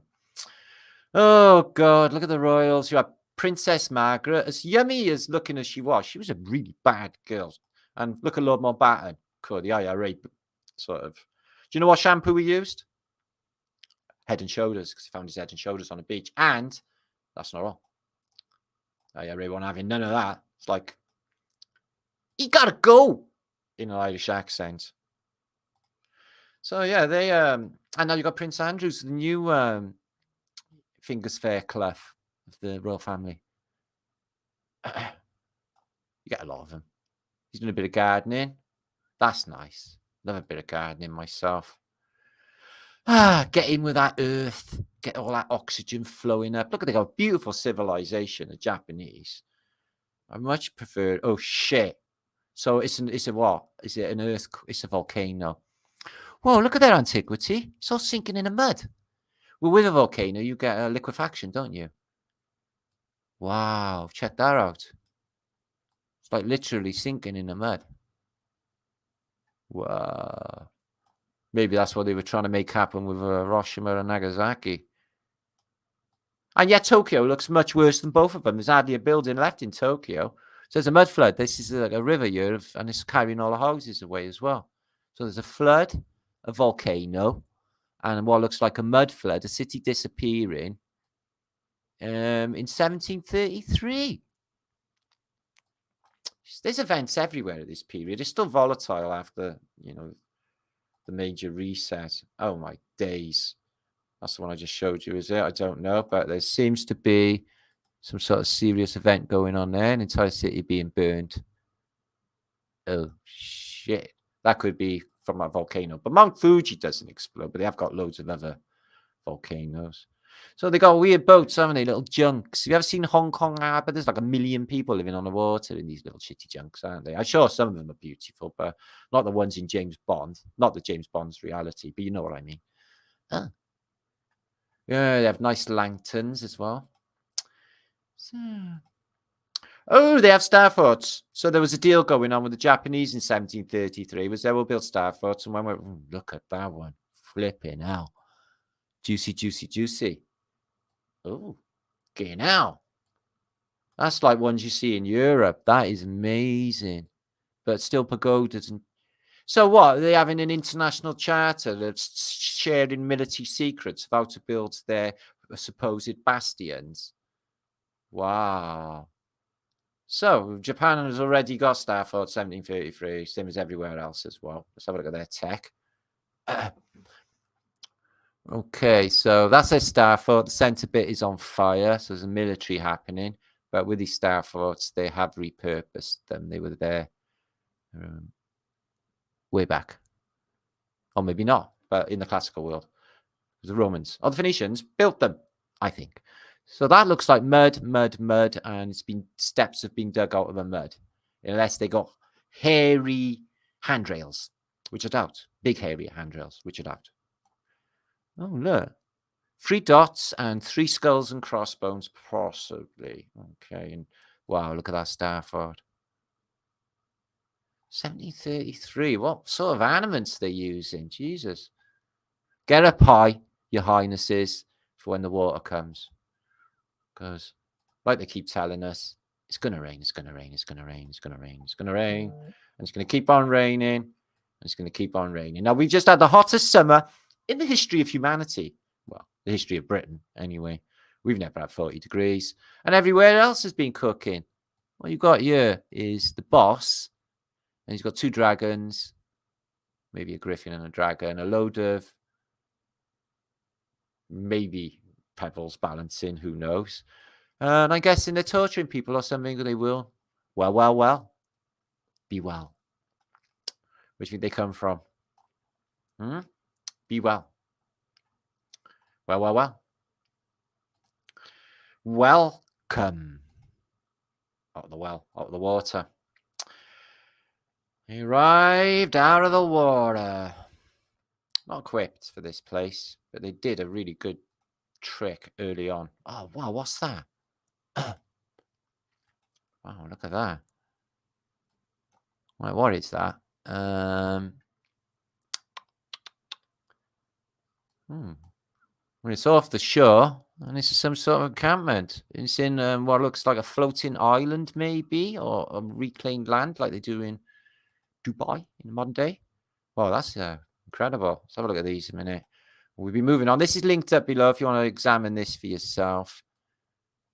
Right, goodies. Right, that's a pole with a head on it. I'm not sure what that does. Wow, this looks amazing. What do you think it does? So they're doing some deals with the Dutch East India Company with the Japanese ambassador who's there with his harem and music. I wonder if the music is wicked in them days. I keep feeling they have proper music. And even in like the classical days, I can't imagine what the music sounded like, but I bet it was proper funky. You know, like proper funk. Maybe they were doing slap bass and stuff, guys. Think. Yeah. Get up on that thing, dance till you feel better. Hey, nonny, no. Like that. Yeah. That's a bit Star 42, that, Jay. Get up off that thing and dance till you feel better. Hey, nonny, no. Like that. That doesn't go, does it? James Brown, Medieval. Right. Bits of tech up on the hill. And I guess then they're did they have paddy fields in Japan? Yeah, of course they do. There's bloody millions of them in it. That's why, because they got all that rice. And you don't run out. What's rice? Grass. Grass, that's right. So they've had loads of problems, the Japanese, with nuclear stuff, haven't they? You had the Fukushima, psyop. You had the Hiroshima and Nagasaki, psyop. Here's the Phoenicians, look, with their mirrors. They turn up everywhere. One thing you can be assured of is when the Phoenicians turn up out of the water, everything's going to turn to shit quick. Yeah, everyone's going to be addicted to stuff, and everyone will lose their sense and start thinking shit and away from their human compassion and unconditional love source. And as Jordan said on one of my last posts, away from your guardian angel, who. That's what they're doing. They disconnect us. They tried to disconnect us from our guardian angel. Singarock. Oh, look at this. Chuck them all off the cliff like the lemmings. Oh, they do that now, wouldn't they? Once one off, they go off the cliff. If the telly tells them to, they haven't got a problem. If the telly told them to stick their hand in the fire, they'd stick their hand in the fire. They just stuck crazy junk inside them, no questions asked, just to go and have an holiday or go down the bloody boozer. Ooh, ooh. Ooh, a little bit hotter. It's boiling lead, you freak. A little bit hotter. Oh, Jesus, you from Wales? He's getting a head squeeze. No, he's not. He's getting his head actually sawn off. Now, as I said, if the Phoenicians turn up, things go downhill drastically. The monk is the overseer. Yes, that's right. Get as much tobacco into his anus as you possibly can. Or, in this case, gunpowder. And they're covering him with oil. So I'm guessing that's going to be an uncomfortable end. So yeah, this happens in every single Leeds Atlas. They're all just decays into carnage. Carnage. Oh no, almost. Well, they have cars as in caravan, and they have cable cars, train cars, and car cars. Check the dragon. So, yeah, Japan looks pretty pucker. They got some good stuff. That's the throne room. And they had imposters as well. They took a civilization over. Same. Post-Mud Flood. I think this arrival thing just went on everywhere. Why do I know that? Because they all got different uniforms. Like the Mexican uniform is different to the Chinese uniform, but similar. They got the Mexican sombrero. The Chinese got the little coolie hat. But it's the same thing going down. Carnage. But like these people, right? This is 1733, and these people have got no similarities to the people of the 1800s. Holy shit. Holy crap, what is going on here? Again, I'm a Brian. And we haven't even got to the picks of the day yet. My Brian's going to be totally shredded by the end of this. I don't know. Maybe it's reanimated or just like they say on the Tower of London, stick your head on a pike. All right, it looks like there's a bit of stuff going on here. Let's have a look.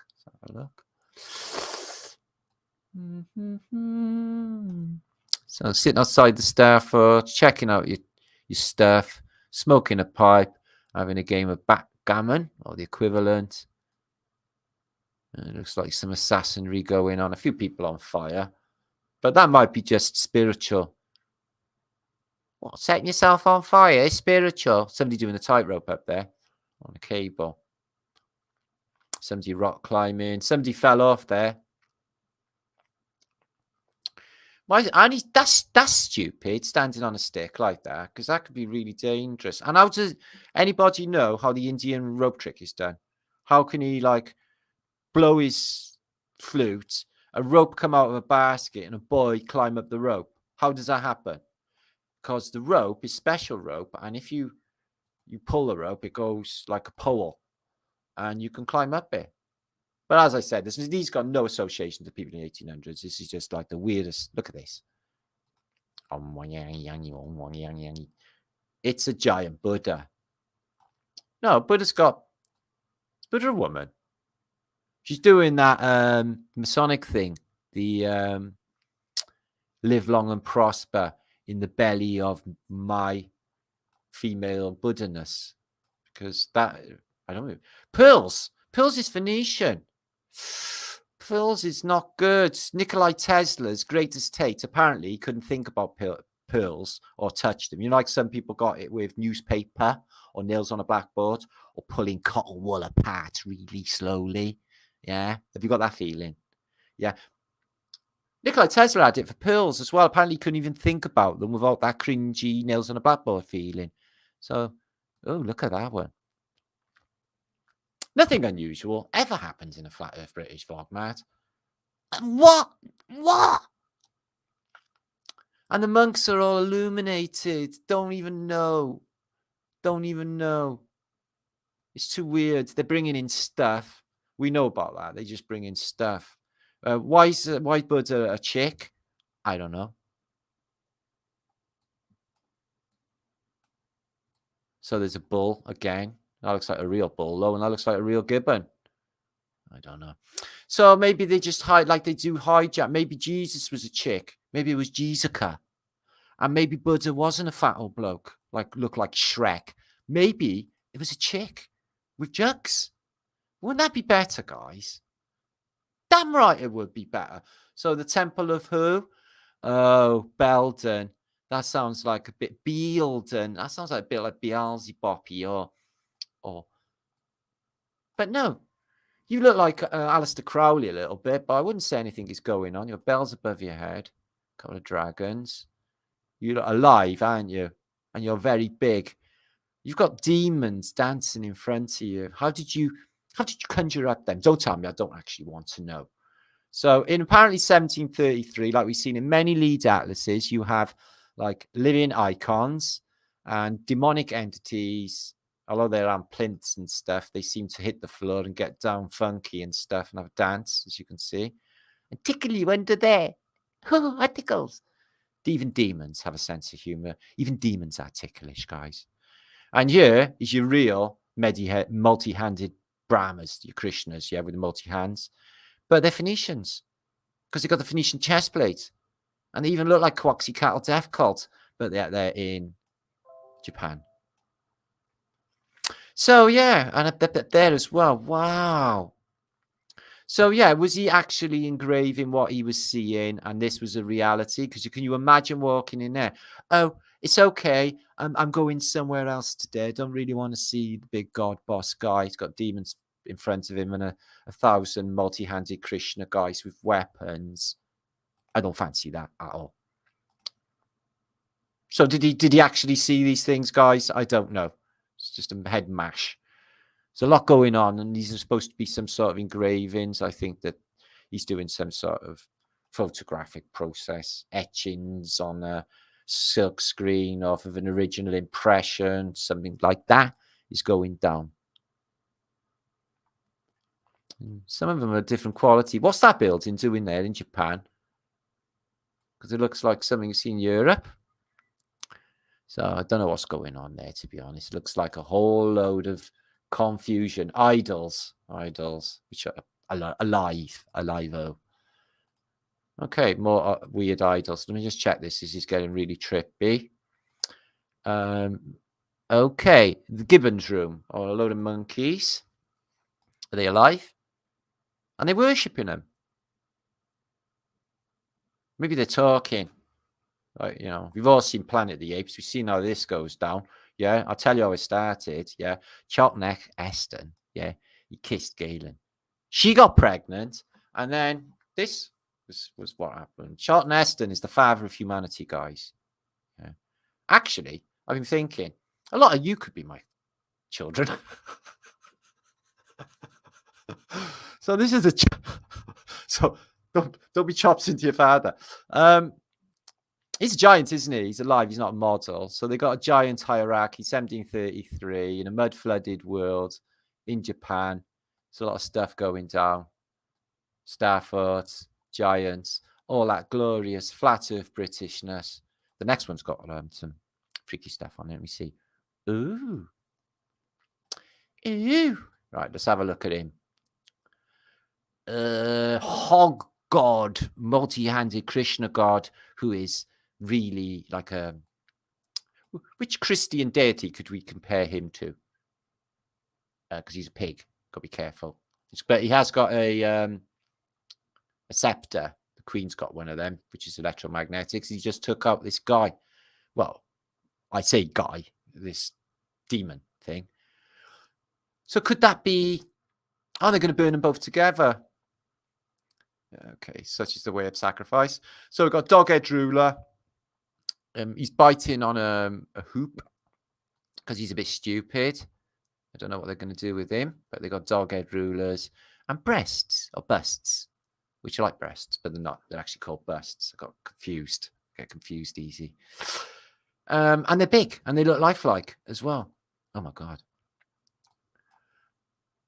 So they're not exactly like Krishna Consciousness Society show us in the 60s with Krishna and Arjuna getting down in, you know, bad and sticky in the Mahabharata with your Vimanas and all of that battle stuff going on and God stuff. It's not the same. Oh my God, look at this. But they have got holographic armies. So this is the temple of Mayako, which is probably Mako.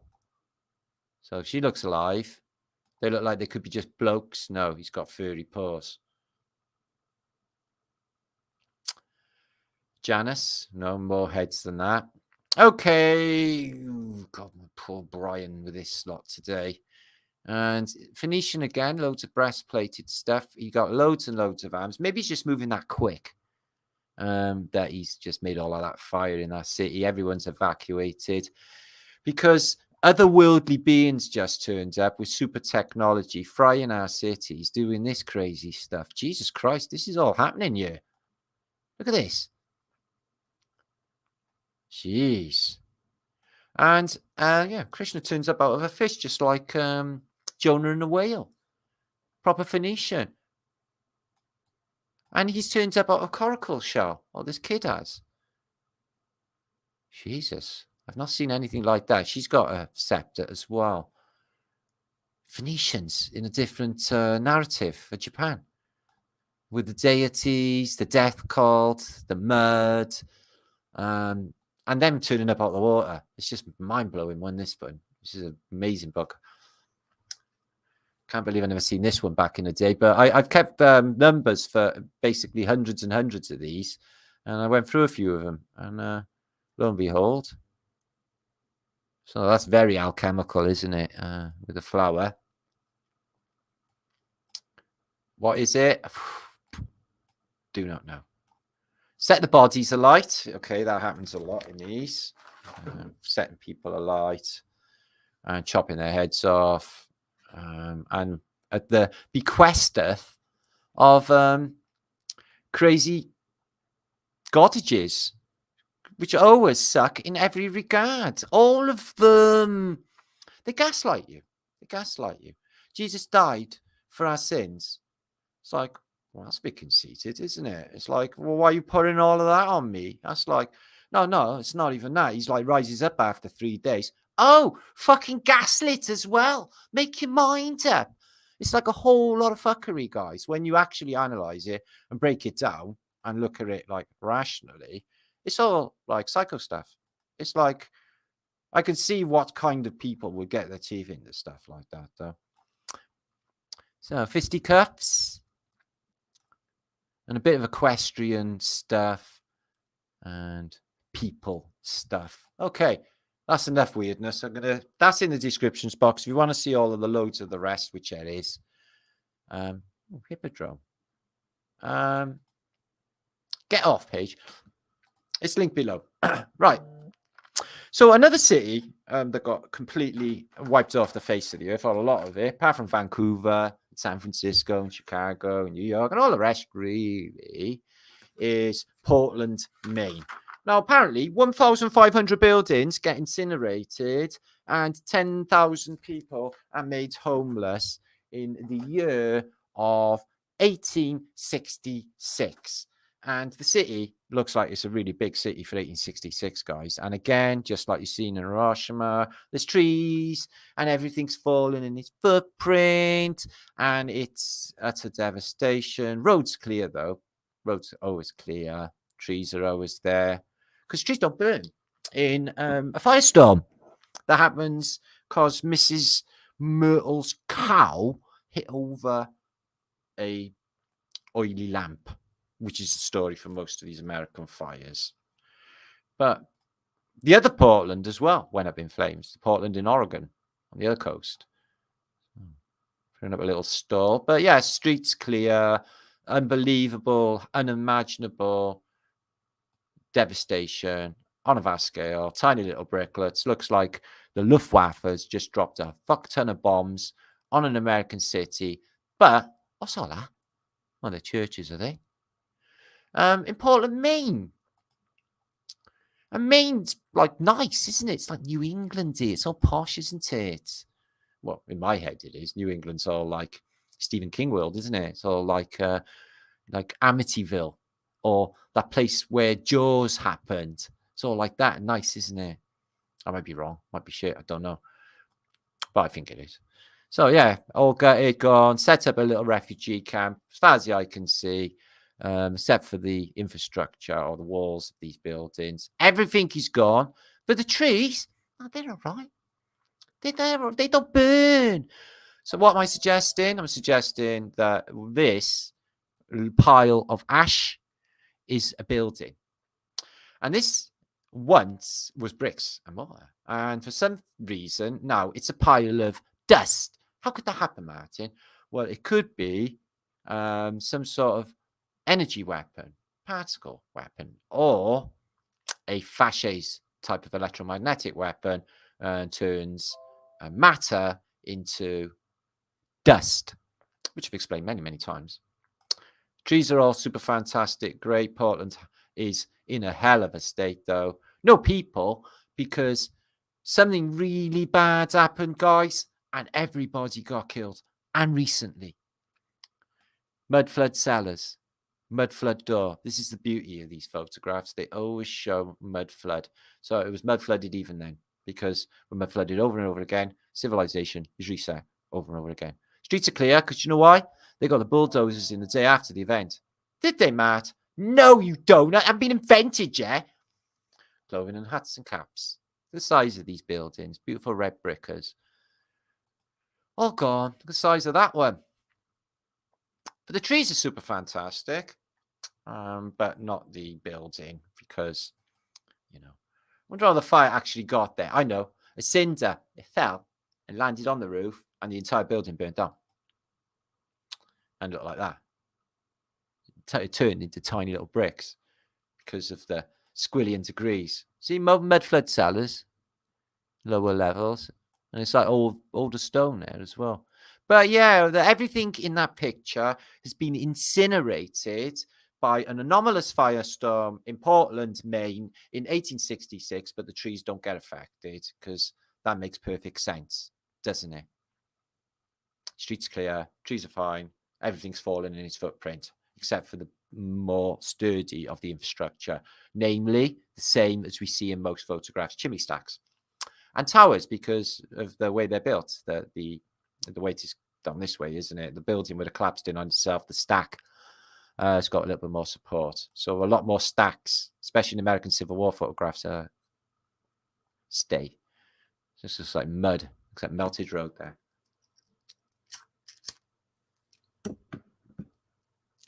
But that city was up and running. You can see that was like a big, really nice, pretty city by the look of it. And then something happens. And these fires are not just, look at it, just like San Francisco. It fucks my head up. I'm sorry about my language, guys, but Chicago, San Francisco, all the cities of America, this happens. They get wiped off the face of the earth. Everyone ends up in these tents, apparently. Next thing you've seen, there's loads of ships, and everyone's missing. Next thing you know, it's the most populated place ever, and everyone's arrived. All of the invention, all of the transport, all of the airplanes, bombs, all of it, just out of nowhere. I'm sure you can see. I know I sound like I'm getting frustrated with it. I just can't believe that, this is the situation and everybody don't know it and still believes in the official historical narrative, which is shit. Let's be honest. What's the most exciting thing in the history books? Joan of Arc was a pretty good tale, but apparently they said it didn't end too good for her either. So that leaves a bad taste in your mouth, or in her mouth. Is that a lump hammer? Oh, I don't know.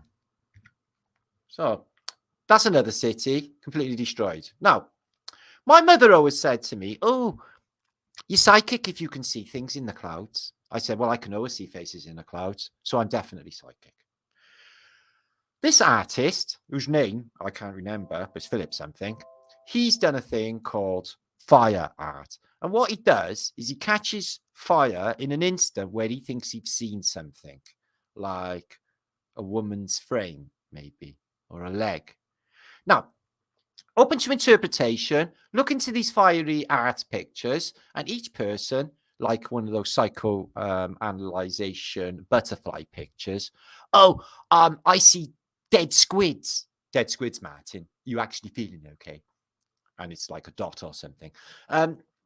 So you got to like interpret what you see. Like I always see breasts anyway. So that's what I see. So I see a demon here and riding his dog. A demon here, 2 horns, eyes, and he's riding his fiery demon dog. You see that one? Maybe you can see something else. So yeah, that's what the artist does. He catches it like in a microsecond of when he sees something. And it's like, that's consciousness. That shows you that we manifest reality. We make pictures in the clouds. I can cloudburst. I've cloudburst many times. Like men instead of goats. That's easy. Cloudbursting. Yeah, I can cloudburst big clouds. I can. And I don't do rain dances like a North American Indian because it makes it rain. What does that look like? Yeah, again, I'm getting breasts. I don't know, it's just me. That is a skull. That's alien. Alien. But he's had his brains blown out. But it looks like a skull, an arm. What else can you see there? Anybody else see anything, or is it just me? It's probably just me. Link up my son, Ippy Shake. Lawrence Lietzka of Welsh Dragon Metals, who's soon to be Welsh Dragon Sailing. No, really. Oh, what you see there? Looks like neon lights saying, "Don't come in here, the devil lives here." Again, breasts, I don't know. I see a horse. I know, a cow. There's his eye. He's got a cap on, or maybe a nappy on his head. And there's his feeding trough thing. Not the cows have feeding trough things, and his neck's on fire. That's what I see. Oh, this is brilliant. No, I definitely see a breast here. Do you? Or a mouth. Oh, no. No, I know. It's Onion Man. He's got like an eye, a nose, and a mouth by there. Look, Onion Man. I can see that. Obviously, you can have a different interpretation. She's got eyes closed anyway, that one. Ooh, wing. 2 blokes shaking hands. That is doing a deal with the devil on the cover of Wish You Were Here, Pink Floyd. And you just burst down flames. Can you see that? They're shaking hands. Ooh, when fire shakes hands. That's quite mind-blowing. Right, what I see in this one. I see a boat. I see a boat with sail on the water and a ghost bailing out. A bloke here bailing out because it's sinking. Why did they anchor here? What is it they want with us? Is it our resources? Our energy? Why did they anchor here? Why did they come here?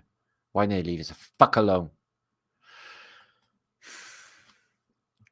I guess we'll find out one day soon, the way this is going. So let's have a look at some historical pictures, which also don't ring true. The Wild West. Now, I'm from Britain land, and we know about the gunfight at the OK Corral, guys. Okay, we know about that here in Britain because we've seen the film with Val Kilmer. And we know about Doc Holliday having TB. We know about Wild Bill Hickok. Okay, so one of the greatest legends in American history. What? And he gets that gravestone on Boot Hill. Where's his monument? Where's the one like Jimi Hendrix got or Jim Morrison got? It's Wild Bill freaking Hickok. Well, I'm sorry if it was like a great British person, which I can't think of any outside of Flat Earth British. I used to think people were like Jeremy Clarkson's all right. I'm still like Chesa. Bill Lydon, like Johnny Rotten. It was a total tosser. He's a total one of them. In fact, all my music now, except for Bon Scott, right, who still lives forever in hell heaven. Okay, we should bring him back as leader of the world. Zombie Bon Scott, guys. Tell me that wouldn't be fucking tastic. Yeah, I just want Zombie Bon Scott back. Anyway, that's just me. So Wyatt Earp, right? He gets killed at the young gunfight. Well, he doesn't if it's 1900. Gunfight at the OK Corral, right? The way it was. Oh my God, such profound, moving words. So what did he like? Gunfighting. He was a sheriff, and he liked a bottle. Okay, Wyatt Earp, who was played by in the film. I don't know. There's been a lot of Wyatt Earps. I was thinking the one with Elliot. What's his name? Anyway, where's his fucking big burial thing? He's one of your greatest American heroes. I'm a Welshman.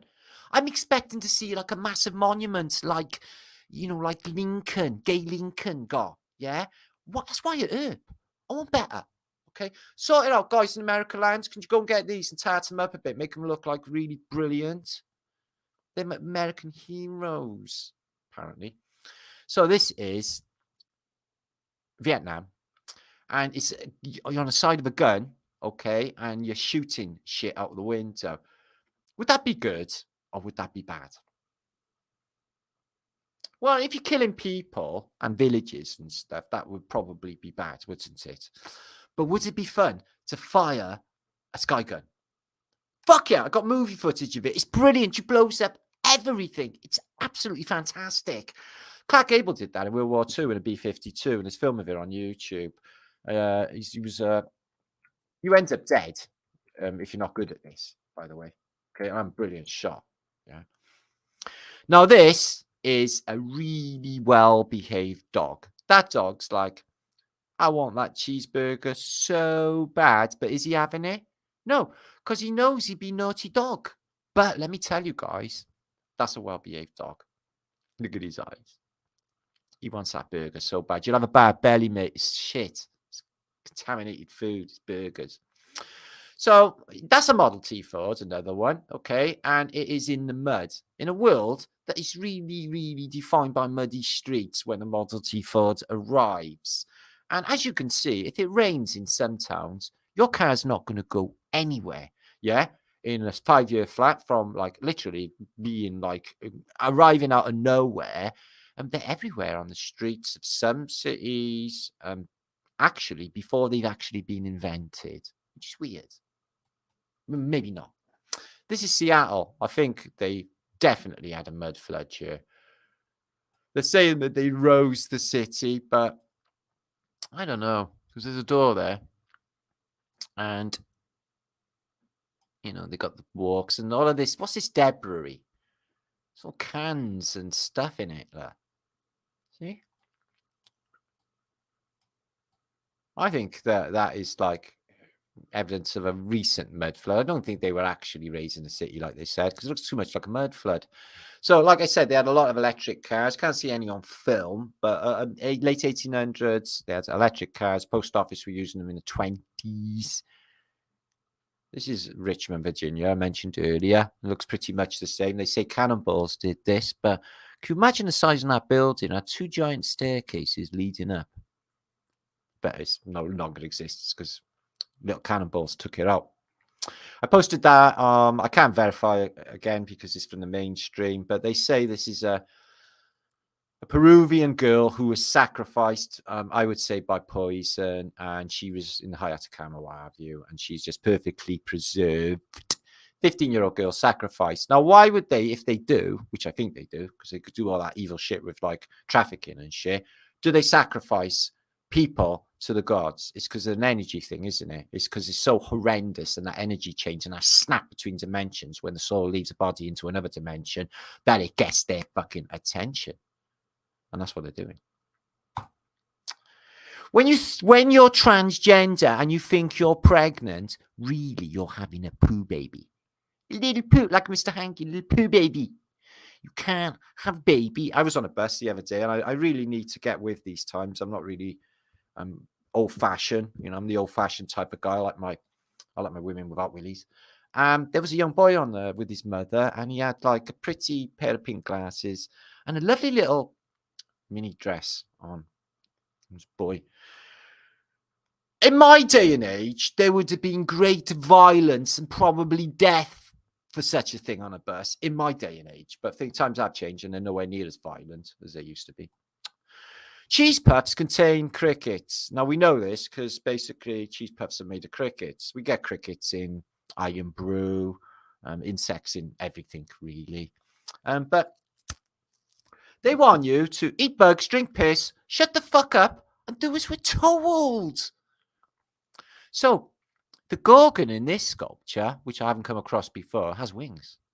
And not only that, as I mentioned before, the Gorgon, who is the Medusa, is a hot woman. I don't know what her face is like, but just saying from that angle. And Theseus is about to chop her head off, and he didn't do it like that. He used the reflection of his shield, and he didn't sneak up behind her either. Okay, not according to the movies. They need to get their Greek mythology right. Okay, Hollywood knows best. America, look at that beautiful Tartarian wooden housage. And what are they selling? They're selling corn on a cob outside the house, which you're allowed to do, and you wouldn't have had to pay anything. That would have been like. That's what they do in like Thailand. If you're good at like, well, nowadays, if you're growing ganja, you're landed. But if you're good at like growing, I don't know, melons, you can swap melons for, can I swap this melon for that grapefruit? And they do it. And everyone just like does that. Or like shoe fixing or whatever they're good at. Because everyone's got talents and different stuff. Some people are just like really stupid, but they got brilliant memories of what bus lands. Oh, I could tell you where the bus stop is. They would know stuff like that, but they wouldn't know everyday stuff. So yeah, this is a fire in American City. I wonder what this castle is doing here. You got castles in America land. So no. So that's just one building. That's Milwaukee. And this place here looks terribly mud flooded because he's got like this horse and cart bridle path, which is loads and loads of feet below the mud, which is that way too. In fact, it's all just like in the mud. Ridiculous. Look at this. See, like I mean, they were massive on baths. Look at that bathhouse there. That's in America as well. I can't remember. It's a Midwest town, but yeah, look at that fantasticness. Tartaria, and they're really big on the old bathage. Now, that's the Space Lawyers. So you got Buzz, who's just like confessed again to no, we didn't go anywhere. You got Neil Armstrong, who's basically, I would say, Yuri Gagarin? Brother or something. So look exactly like. And the other guy, Mike Collins, who no one actually gives a flying fuck for. These days, he looks like an Irish alcoholic when he comes up to the camera. He got snot dribbling out his nose. And he used to had the biggest ticker tape parade in human history. These are their wives. Oh, God. That's your wife, isn't it, Michael? And they're in the Hornet. Apparently, they're decompressing because they've been on the moon. But NASA, they sent this up in 1960. Now, this is NASA's first satellite. NASA's first satellite. Let's get the details on this. It was put up in 1960, and they said it was to stay up for many, many years, eventually to return to Earth in 1969, 9 years later. So they put this thing up there, and it's the first NASA satellite. It's a balloon, and it was to stay up there a decade, but they didn't say if it come down or anything like that. So NASA's first satellite is a balloon, and they haven't really changed from that day because all of their communications gear hangs below satellites, are below balloons high up. Okay, you can check this out for yourself. Just look into Google Moon balloons. So there they are practicing with their moon lander before they fold it up and they put it in the bottom of the earth somewhere. And then all of this piece of tin can, okay, gets shot 230,000 miles across a vacuum of space. Right. I have slept with 2 former presidents. I speak 4 languages and own 2 Monets. I wrote my diary with a ballpoint pen before it was invented. It's a bit like San Francisco having Model T Fords before they're wrecked off the assembly line. And see, I'd give it away. If there was a reenactment of the Anne Frank story in a theatre, as soon as the Germans came on the stage, I'd be saying, "She's in the attic! She's in the attic!" Everyone would be like, "Shh! Oh, well, come on." Paula Jabdal. That's what he's going to look like soon, probably. He's already divorced, apparently. Not that I think that him and Melinda are actually related. But yeah, that's a good look for him. Good look, Bill. Paula Jabdal. This is weird. Do you know monkeypox? Yeah. Check this out. Safer sex and social gatherings, right? Now, this is what apparently from the CDC, guys. I can't verify this, but if it is from the CDC, this place is deeply fucked. Masturbate together at a distance without touching each other and without touching any rash. Have virtual sex with no in-person contact. They're talking about that dry fucking, I think. Yeah, that like keep your jeans on and rub together. Consider having sex with your clothes on, covering areas where rash is present, reducing as much skin-to-skin contact as possible. Leather or latex gear also protects a barrier skin contact. Just be sure to change or clean clothes gear between partners. Why? Like, because you can have loads of partners. That's not good if there's actually monkeypox. Partners that you're having dry sex with have to use. So that's advice of the CDC, guys. We're in a lot of trouble. Oh, this is good news, huh? Unvax sperm, $3,500 a load. Shit, guys. That would be, I get like 40, 50 grand a week. Any takers? MartinLeague7@gmail.com. But happy to help. No, seriously. What's the difference between a hippo and a zippo? Well, one's really heavy and the other's a little lighter, obviously. Now, when you send your son to school, yeah, not there's anything wrong with it, guys, but if my son did come on like that, yeah, I would sort of disown him. They don't even have, they're not even, you know, they're doing like fucking like transgender lessons for 3-4-year-olds. Now, they don't need to know about any of that shit at fucking little tiny kids at fucking that age. They don't even know about it until they're teenagers. So their body starts changing and they're wondering what the fuck is going on. Why are the teachers telling them, oh, well, you can grow up and you can have a poo baby. Or you can put Put a bra on and a dress. Now, this is some deeply fucked shit. And I'm not being homophobic or anything, guys. That is messing with people's heads. When they're developing, they don't know their own fucking minds. They don't care what anyone says. They do not know their own minds, children at that age, about stuff like that. Okay? And they're being told what they should feel and what they should think, what is acceptable in this society today. It's disgusting. Yeah, the stuff that these guys, I heard, like I said, I got kicked out of one club in Cardiff when they had a drag queen on the stage, and he started talking about, well, I'm not going to tell you exactly, but it was paedophilic by nature. It was to do with schoolboys. And I was like, dude, that's paedophilic. And I looked around to every single person in there, guys, and told them all off. Do you know what? None of them even had any shame. I was like, you're all twisted. You're all fucking freaks. Fuck you all. I literally, they had 2 security. I said, you fucking put a hand on me. They wouldn't anyway, because he knows. This was a home, apparently, in New York City. A lady stayed in there, a famous elite from America. I can't remember her name now. But she paid £40,000 a year to stay in this place. Look at these places, though. But they had all organs in there. They got all the portals. Looks like the Addams Family thing. But New York's got plenty of them gothic horror shows. Plenty of them. This is in America, Canada, I think, where a building has iced over. When was the last time I seen that ice and snow? I don't even know. That's Chicago, Grand American Hall. Chicago, that is. So the Ark of Noah being built in New York or Newark is not beyond the bounds of possibility. You've all seen the film Alaska. You've all seen when they build these arks in, like, you know, to get the population of New York out, like, you know, it's the biggest population in America.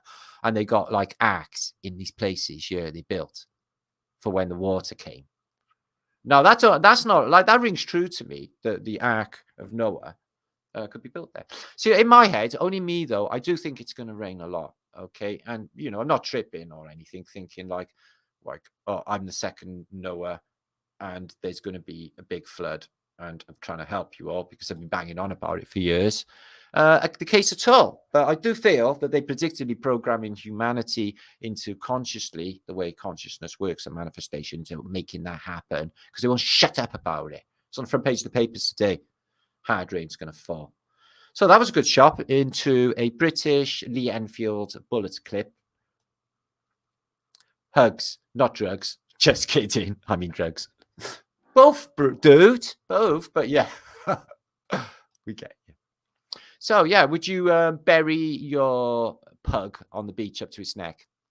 Well, they don't seem to be too bothered about it, so I doubt it's cruel. What is cruel is actually breeding them, because their faces and their skulls are all, like, mangled inside.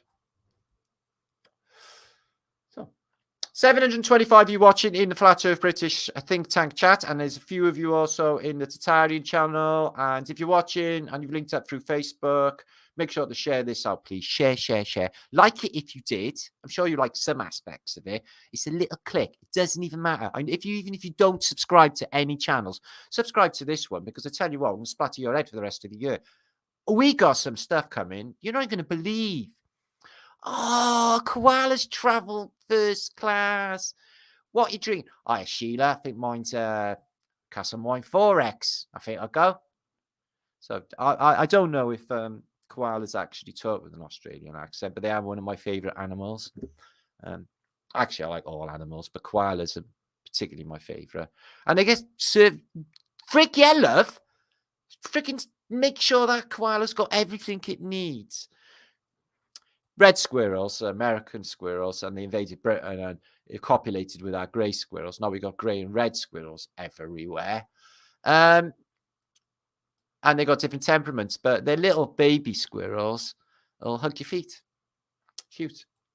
Then when you fed squirrels by hand, Nora, who's in chat right now, or could be. If you're hanging around for Dublin, you must be. Hi, Sam Oxage. How much can a koala bear? I don't know. Look at him. Stop. In the name of love, eat before you step on me. Think it all over. That's in a little Eka Mouse voice. Eek. Cock Hotel. What do you think goes on in there, guys?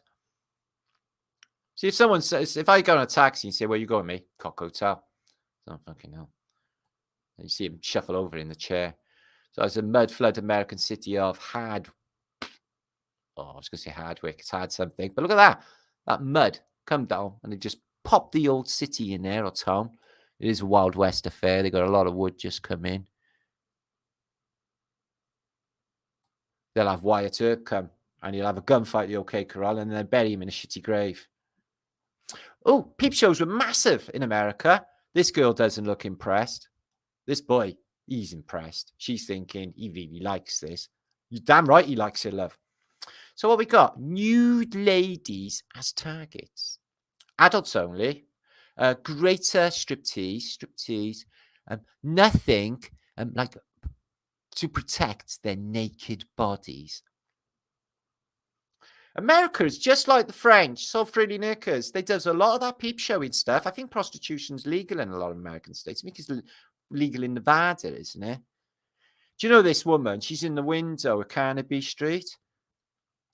She's got like see-through knickers on. I can see it's Lady Gaga. My mother used to say that mannequins used to come to life at night in shops in Cardiff and go nightclubbing and stuff. So if I ever cop on with a mannequin, if it'd be really cool. As long as they don't go all hard again by morning. They'd have to go by morning, by 5 o'clock, before it gets light, back to the shop window. Proudly presents Peep Show. So a lot of that going on. When I was in the Czech Republic, though, they had a lot of them like they're proper pervy. They had got like erotic shops on all the corners. Yeah. So they're not like in like pervy Britain or anything. It's like if they go and get like, I don't know, a vibrator or something, they don't stick it in brown paper bags. Oh no, they stick it under their arm and march out with it all proud, or just something for the weekend. It's like, what? It's like, you're all weird. Batcave, totally new dancers. So that's what I'm having. Oh, when you're psychotic, you're never really alone. Take Prozac today. Good advice. Prozac. You'll be made artificially cheery and slow as anything. But that's good news anyway. Who said that?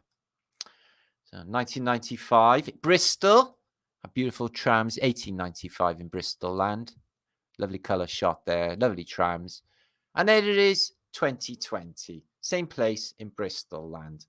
Why is it gorgeous in the past? And why does everything look like smelly shit now? Whole of Britain is smelly shit, guys. I'm not even being horrible. I'm from you. I'm allowed to say that. Have you ever been to Birmingham? You've been to Scunthorpe? No, that was actually nice. I don't know what about that. So they done a smashing job. I hope it don't cause any wars or anything, but they did do a really good job of suppressing women in these places like Kabul. So in the 1950s, they were like listening to Elvis Presley and other 50s music and dressed normally.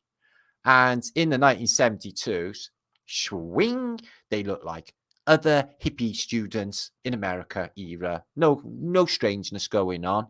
They get to like 2018, it's you can't drive, shut the fuck up, and everything else. It's like, did no one point that out? It keeps pressing shit. It's just like, it winds me up. So in 1892, there's a nice canal in Bristol, beautiful church, beautiful sort of scenery. And there it is today. Where's the canal? Well, same as Cardiff, covered them over, didn't you? And where's that pretty church? No, shit. So 2020 is gone from beautiful to shit. More Bristol. Okay, 1900, lovely. Look at the architecture there. They got a horse tram there. They got electric, horse and carts. No cars at 1900. No. And then 2020, God help us all.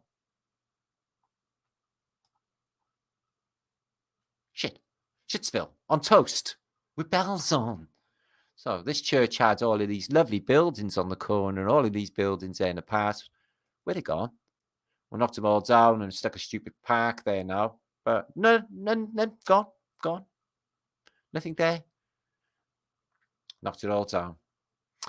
Floodage. Well, if they did have a big flood, okay, which I think they did in the past, not long ago, really, as in Noah's flood. They do say there's safe places to go. Wales is fantastic, yeah. Part of the East Coast, bit of Scotland, bit of Ireland, bit of the Iberian Peninsula, the mountains in. Apparently, Corsica and Sardinia are going to be fantastic. Atlantis is going to rise again because there it is. And there'll be big oceans and big seas in the Sahara Desert because a lot of that is below ground level, sea level, as you know. Saudi Arabia seems to be in a desert forever. That won't be no longer. Could that happen? Well, they're saying raising sea levels because the ice caps are melting, but they're thinking on globe stuff. No, that's just stupid. If there was a molten core, the fucking seas would boil off. I'm sick of them. Anyway, laying transatlantic cables. So they got the Great Western and it chugs over the Atlantic Ocean this way. Goes up to by Iceland and then it comes down to Newfoundland and it lays a cable across what they call the Mid-Atlantic Mountain Ridge, which has mountains bigger than Everest in it. Apparently. Don't quote me on that. Apparently they mapped it.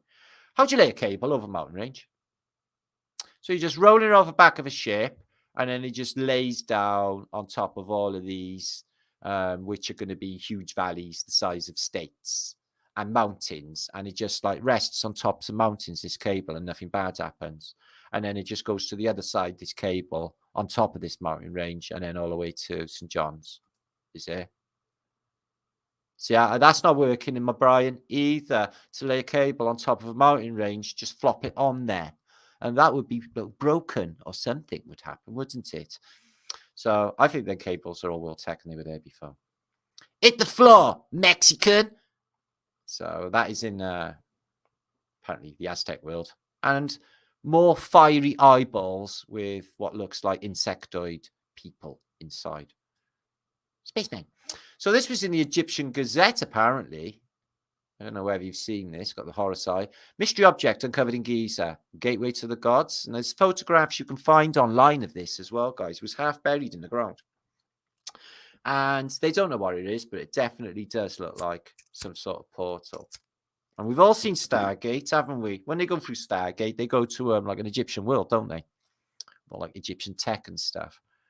Here's more strange. There's the death cult of Quetzalcoatl, and then you have a strange elongated head people, which you'll see everywhere, and alien type people too. And again, with this portal, which is that's a Mayan stone, but I'm just saying that is a portal on top of a pyramid, and they are definitely jumping. And I don't think we're in the same dimension. I think this is completely different to the one we were in before.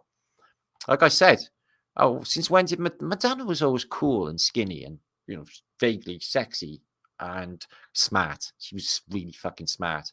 Now she's as dull as dishwater and she's like a frumpy old woman. I don't even know what the fuck has happened.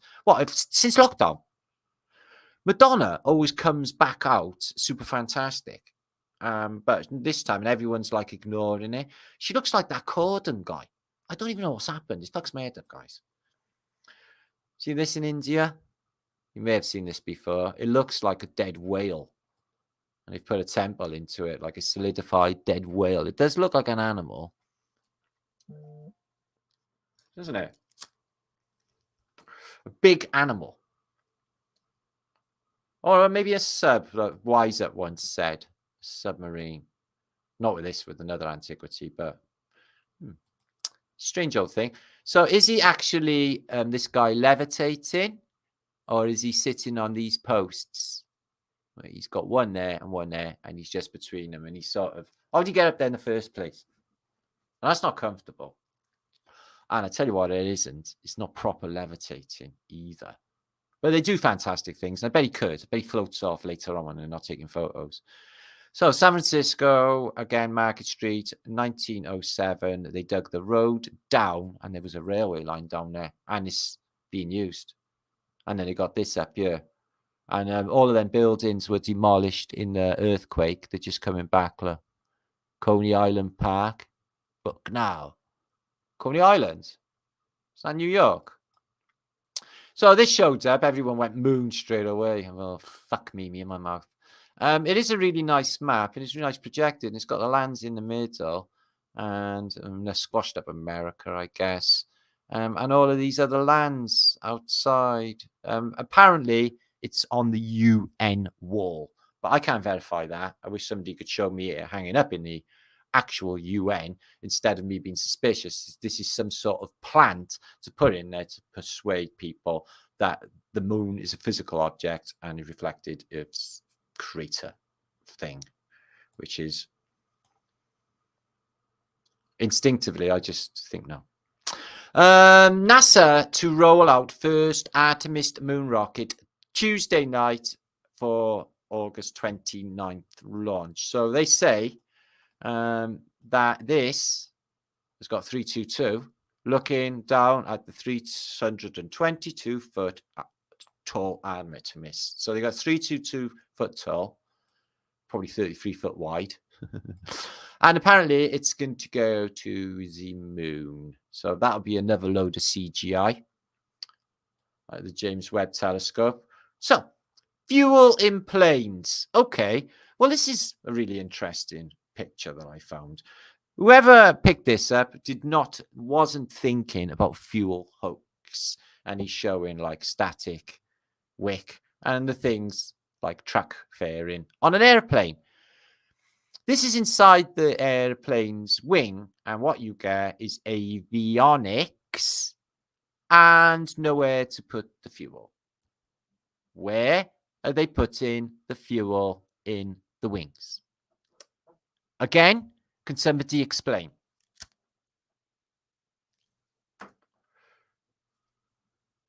No, didn't think you could. Isn't it funny how the sky looks like waves? This was photographed this week, and they look exactly like waves, don't they? The sea and the sky are too similar for words.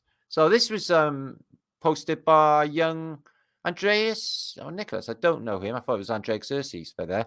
But this was in, I guess, in a Book of Miracles, but I haven't come across this one. And it's a black sun, which has happened in the past, along with three suns. Oh, look at this. Cheech and Chung, they ain't dead. Cheech Marin, look at the little happy look on his face. But he's definitely a Satanist because he was in like From Dusk Till Dawn and he was the boss of the Titty Twister. Can you remember that? No, I won't say that. I won't say that though. And they're drying bud. What are they doing with the buds? Look how happy he's little. And look at Cheech, they're still alive. Right. I know it's a Shelby, and I know it makes you mildly moist, and it's the best car ever, which it is. Okay. It's the color I like. What color green is that, guys? I had a toy car. It was that color green when I was a kid, and I absolutely loved that car. It looked like a Shelby as well. Little man fantasy going on right now. Green Shelby. Okay. Now, this is good and true. Signs of high vibration. Animals feel safe in your presence. Only today, my favorite black cat that I see when I leave the street every day, he licked my face. And a guy went past, Daniel, and he said, that cat usually runs from me. That's like all animals like me, because I'm a high state of vibration. 2, people stare at you in public. I do. I had a little girl tugging at her mother and saying, Mammy, what's wrong with that man over there? 3, random strangers love to come up to you and talk and tell you their life stories. No shit. I get that. Like, only every day. 4, you can feel the energy of the room shift when you walk in. Well, I've had that since I was tiny. They're like, oh shit, Martin's here. Don't touch anything. 5, you know that 9/11 was an inside job and didn't fall for the pandemic. Fucking ka-ching, bingo, all of that, guys. It's signs of you've got a higher vibration. Animals love your art, correct? People stare at you like all the time. Yeah, random strangers talk shit to you about their crap. And you can feel the energy shift when you walk in a room. No shit. What about tomato flu? Oh, yes, we've got the next pandemic happening. And it's tomatoes. You heard me right. We've got tomato flu, and it is real. Tomato flu has infected more than 80 children below 5 in India since May 2022. The disease is not detected outside of India. So don't eat any curries. Health experts ensure exactly what tomato flu is and how to treat it. Salt and vinegar. They may be hand and foot and mouth variant or after effects of dengue fever. Okay, so apparently this tomato flu sucks. Symptoms include fever, joint pains, the pains, a rash, and painful bum blisters. No, it says blisters. And the current best treatment is isolation. So if you do eat an infected tomato and you get all of these symptoms, yeah, isolate yourself. Okay, paint a red tomato on your toe. Not really. Clean up after your dog fine £800. Yeah, we've got like Lavernock Point here. It used to be like, basically, when I used to swim at Barry Island when I was a kid, my mother always used to say, keep your mouth shut, Marge, you'll get a shit in it. Because there were turds floating around because of the sewage. Today, they pump out trillions of tons of sewage into our beautiful seas. Yeah, they wanted to fine £800 and they pollute the seas with shit. Here's Princess Margaret. I know she was like a bit orgiastic, like drugs, the men. Yeah. Llewellyn was all right anyway. He was Welsh. He had a Welsh name anyway. So there she is, Princess Margaret. She wasn't like a. I don't think she's a lizard being. I don't. She was a naughty queen, sister. Is she dead now, Margaret? Is she dead? I don't know. So orchids that look like little men. I showed that insect the other day, but this is an orchid that looks like a little alien man. See that? It's called the alien orchid man, maybe. Don't know. So if you was around in 1900 in the north of England or even Ney in Pennsylvania, yeah, he's not even bothered, yeah. Down the pit, I'd have loved it. I'd have fucking loved it. Explosives expert, 15. This guy's actually 32. But check, he's got like a little thing on his head for his candle to go in. If there's gas leak, it gets blown up. But it is pretty sad, isn't it? What they did, the kids making them do that shit. You know, wow.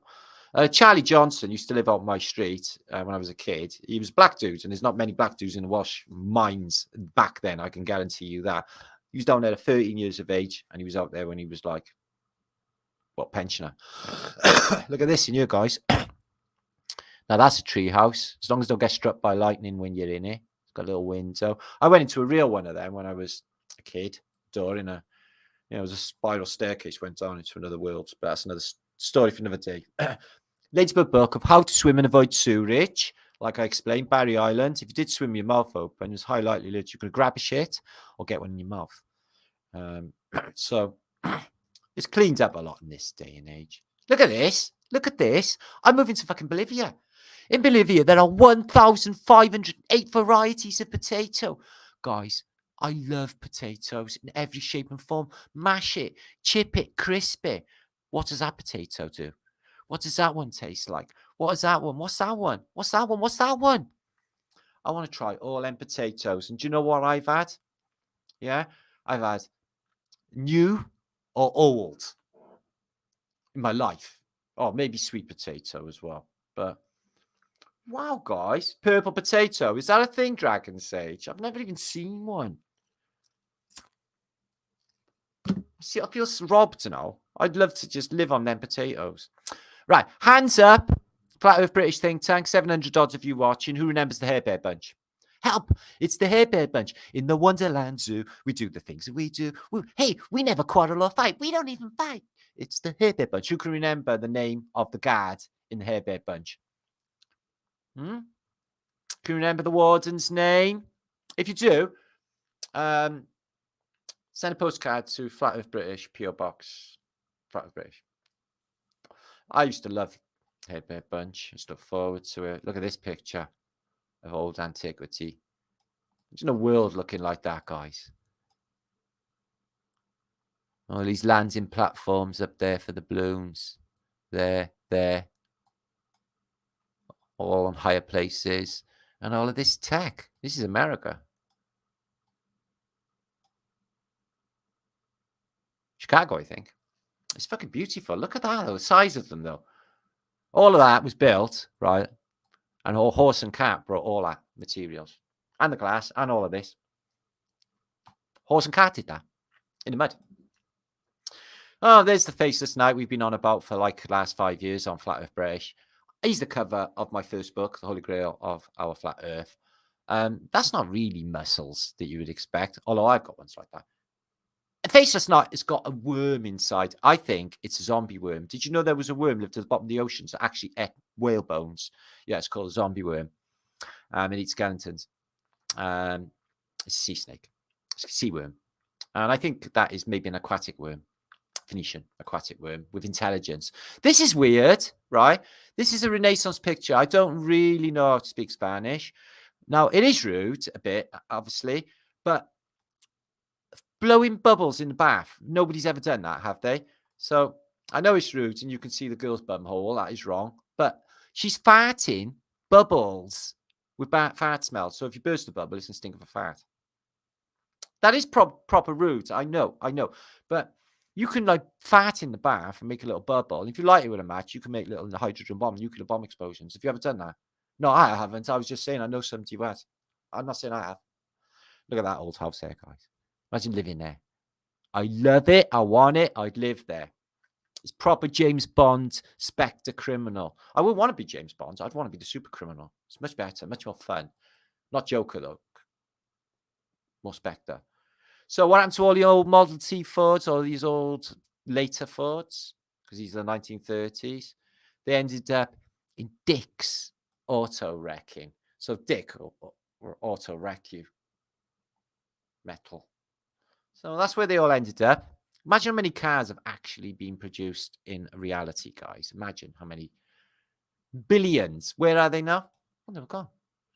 So a ton of guns. Okay, so imagine you're in World War II and you're a gun crew and you're a young man, 19 years of age, and you're just like killing indiscriminately for wages. They get good money on a gun crew, apparently. So this is attack on Tokyo. And I know it's grainy, but you do get to see some nasty carnage going on here. So on a ship, and everyone on that ship gets like probably disintegrated because you're talking about armor piercing. Oh, excuse me, to get some of the action.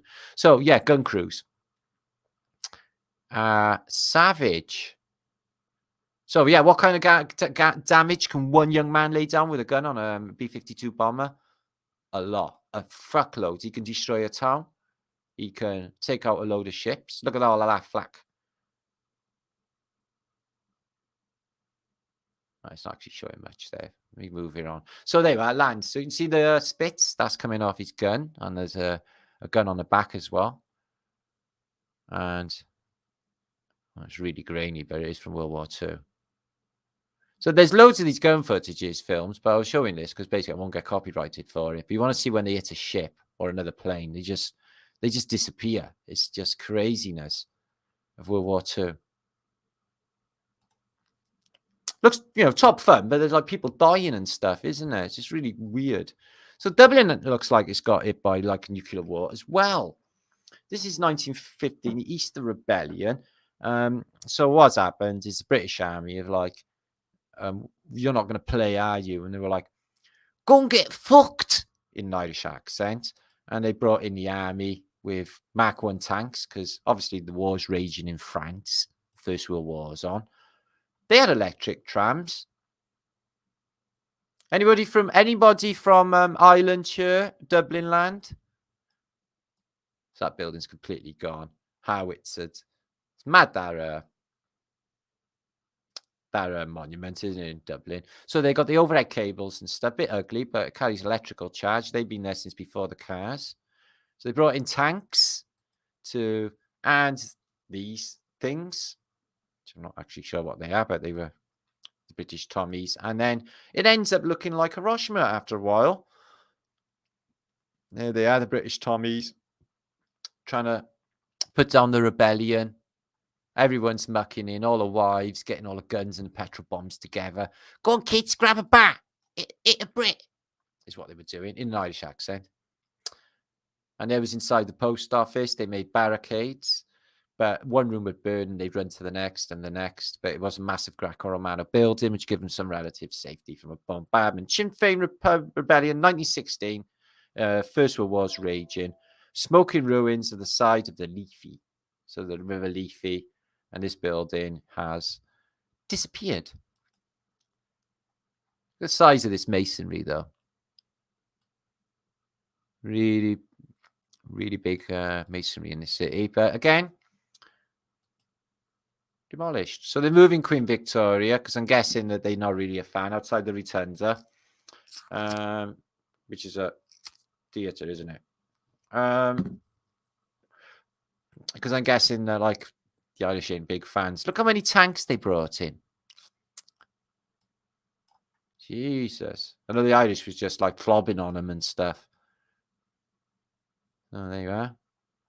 There's the monument, and there's all of this area used. The battles are raging. A lot of the buildings are completely disintegrated. Look at that. That's a really good photo. The people are all there going, yay! It's like Dog Day Afternoon, yeah. Yeah, he's coming out and they're like waving, Sinn Féin, and everyone's like, woot, woot, woot.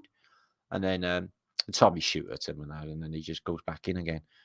But that must have been epic. Like, literally epic. There's a book by Roddy Doyle called A Stag Called David, and it tells you all about what happened in this post office. Fuck off, Brit. Fuck off, in an Irish accent. Fuck off, Brit. Let me do an Irish accent. Can't do one. And there they are, the Tommies behind barricades, shooting at the Irish people, because they wanted freedom from, like, basically having their country taken over by another country. Wonder if that bollard's the size of it. She's going to try a key with you. So, yeah, that looks proper war there in Ireland. The Irish Rebellion, May 1916. And then they are behind barricades, which would not stop a good old hand grenade. Look at the state of it. Dublin. What's that on there? God almighty. Looks like Berlin. And this is the post office, the general one. And it's gutted inside because they shot howitzers at it. This is a glass plate photograph. Looks like an original. Took some damage. Glass plate photos. Oh, look at this. Something there. Post office completely gutted. Building's gone next to it. Looks like they might be looking for bodies, maybe. And life goes on. Trams. I guess the battles have stopped for a minute. Quelled the rebellion. And this looks like it was before, because it's still there. So, yeah, you can see the Phoenicians. They got all the statues on top of the post office. And look how many lanes are there in the centre. 1, 2, 3, 4, 5. There's like an 8-lane road in the centre. Why would they have it so broad in Nelson? Is that Nelson's Pillar? They got a Nelson there as well. And a landing platform and a door in it as well, I've seen. God. War on the terraces. And Sinn Féin have got like uniforms and stuff as well. Proper guns. That's the post office. God almighty. Nothing inside there left. It's all bullet holes and stuff. It looks like the Reichstag outside. I don't know if you'd still see them in a modern day. Oh, fucking hell. That's closer to home. And that's Dublin. Oh, there. God almighty. So what's the political building called? It's not Stormont, is it? I don't know. Mudflood. Ugh. So I'm coming back. What is the time anyway? It is 11 o'clock. I've been talking for hours and hours. There's the shoulders. Oh, look, shoulders. Sold. That's what they are. It's sold. They sold their soul. These are all mud flooded. Look on the River Leafy. There and there. And there they are, off to march to go and have fisticuffs about fucking rubbish. Excuse me, sorry about that. So, Shoutages, Lee Flat Earth British, done a vlog. I've done a vlog yesterday, right? Lee Flat Earth British, here he is, yeah. Don't know about him. And he was concerned about his input to humanity and his legacy, because his channel got taken out with all of that evidence of what we did. I was like, no, because his contribution to to truth has been massive, fantastic. And he's a really kind dude because he give everyone a shout here, which I'm going to do. So it's amazing Matt Leaker. That's me. Amazing Niven. Amazing funky word. Nick, who's my brother. He's been here many times. My brother.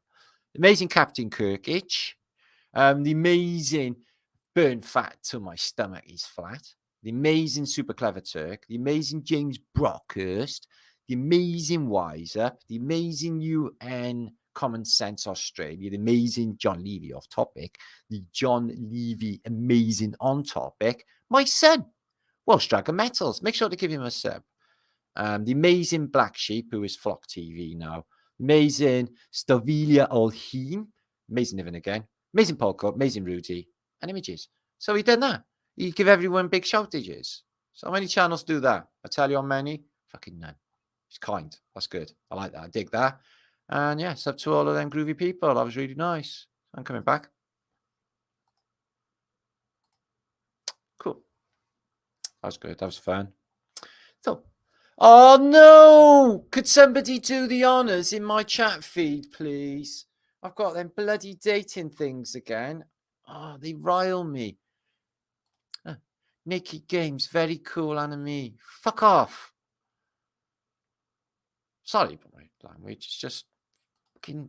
It's like putting shit on my windows. I don't want all of that septic, nasty stuff near me. So, that was fun. 733 of you watching. Or did you share my video out? Could you like it as well? Get them analytics up. Get me shared a little bit more. They're not really digging me on YouTube. Increasing prana. I'm not surprised either because of what we do here. Chris Lamb. And like I said, who wants it really easy anyway? Shinge Man. Sexy, sexy. Good to see you, my brother. Dragon Sage. Hippie Shake. So if you have been sending me emails, because I know there's a lot of emails in my email bin that I haven't got back to. I have been too busy this week doing other stuff, working on extra content. I'm just literally committed to doing this. And the truth, at the moment, it's my priority, which it should have been all along. But it's just too fantastic.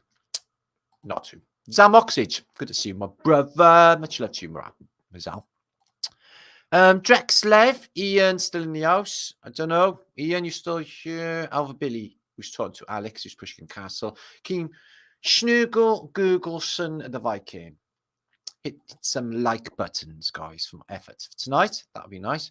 Somebody ban this sad, lonely fucking freak who's in my chat. Kind of dummy. Mr. Super Slide Winder. There be dragons. I'm Welsh. We've got one on our flag. Everything is dragons here. My bugs have to render, bro. Okay, Mac Lewis. Do you do that many advice on television? Connor Moore. Melissa Flood. Not that I watch television, but I do watch Facebook. And I give you, that's where I see Madonna. That was. Tell me what's going on. In fact, if anyone could explain any of this blog, that would be fantastic. That would make me feel loads better about why are they completely faking the entire of San Francisco Market Street video and have Model T Fords, which are not out for another 2 years. And no other city has any cars except for San Francisco, all the cars in the world, 2 days before the city is destroyed.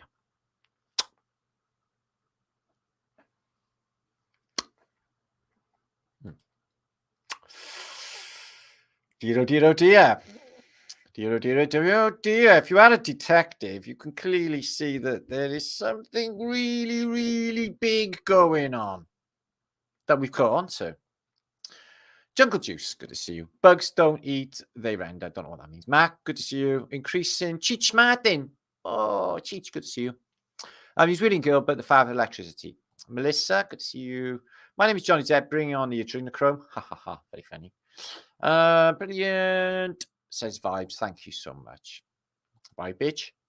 Kat, thank you so much too for all of your fantastic comments that you do. Really, really brilliant. I don't know how you know so much. It's not like you're looking him up and Googling him. I can see that. It's like knowledge that you know, which blows me away, actually.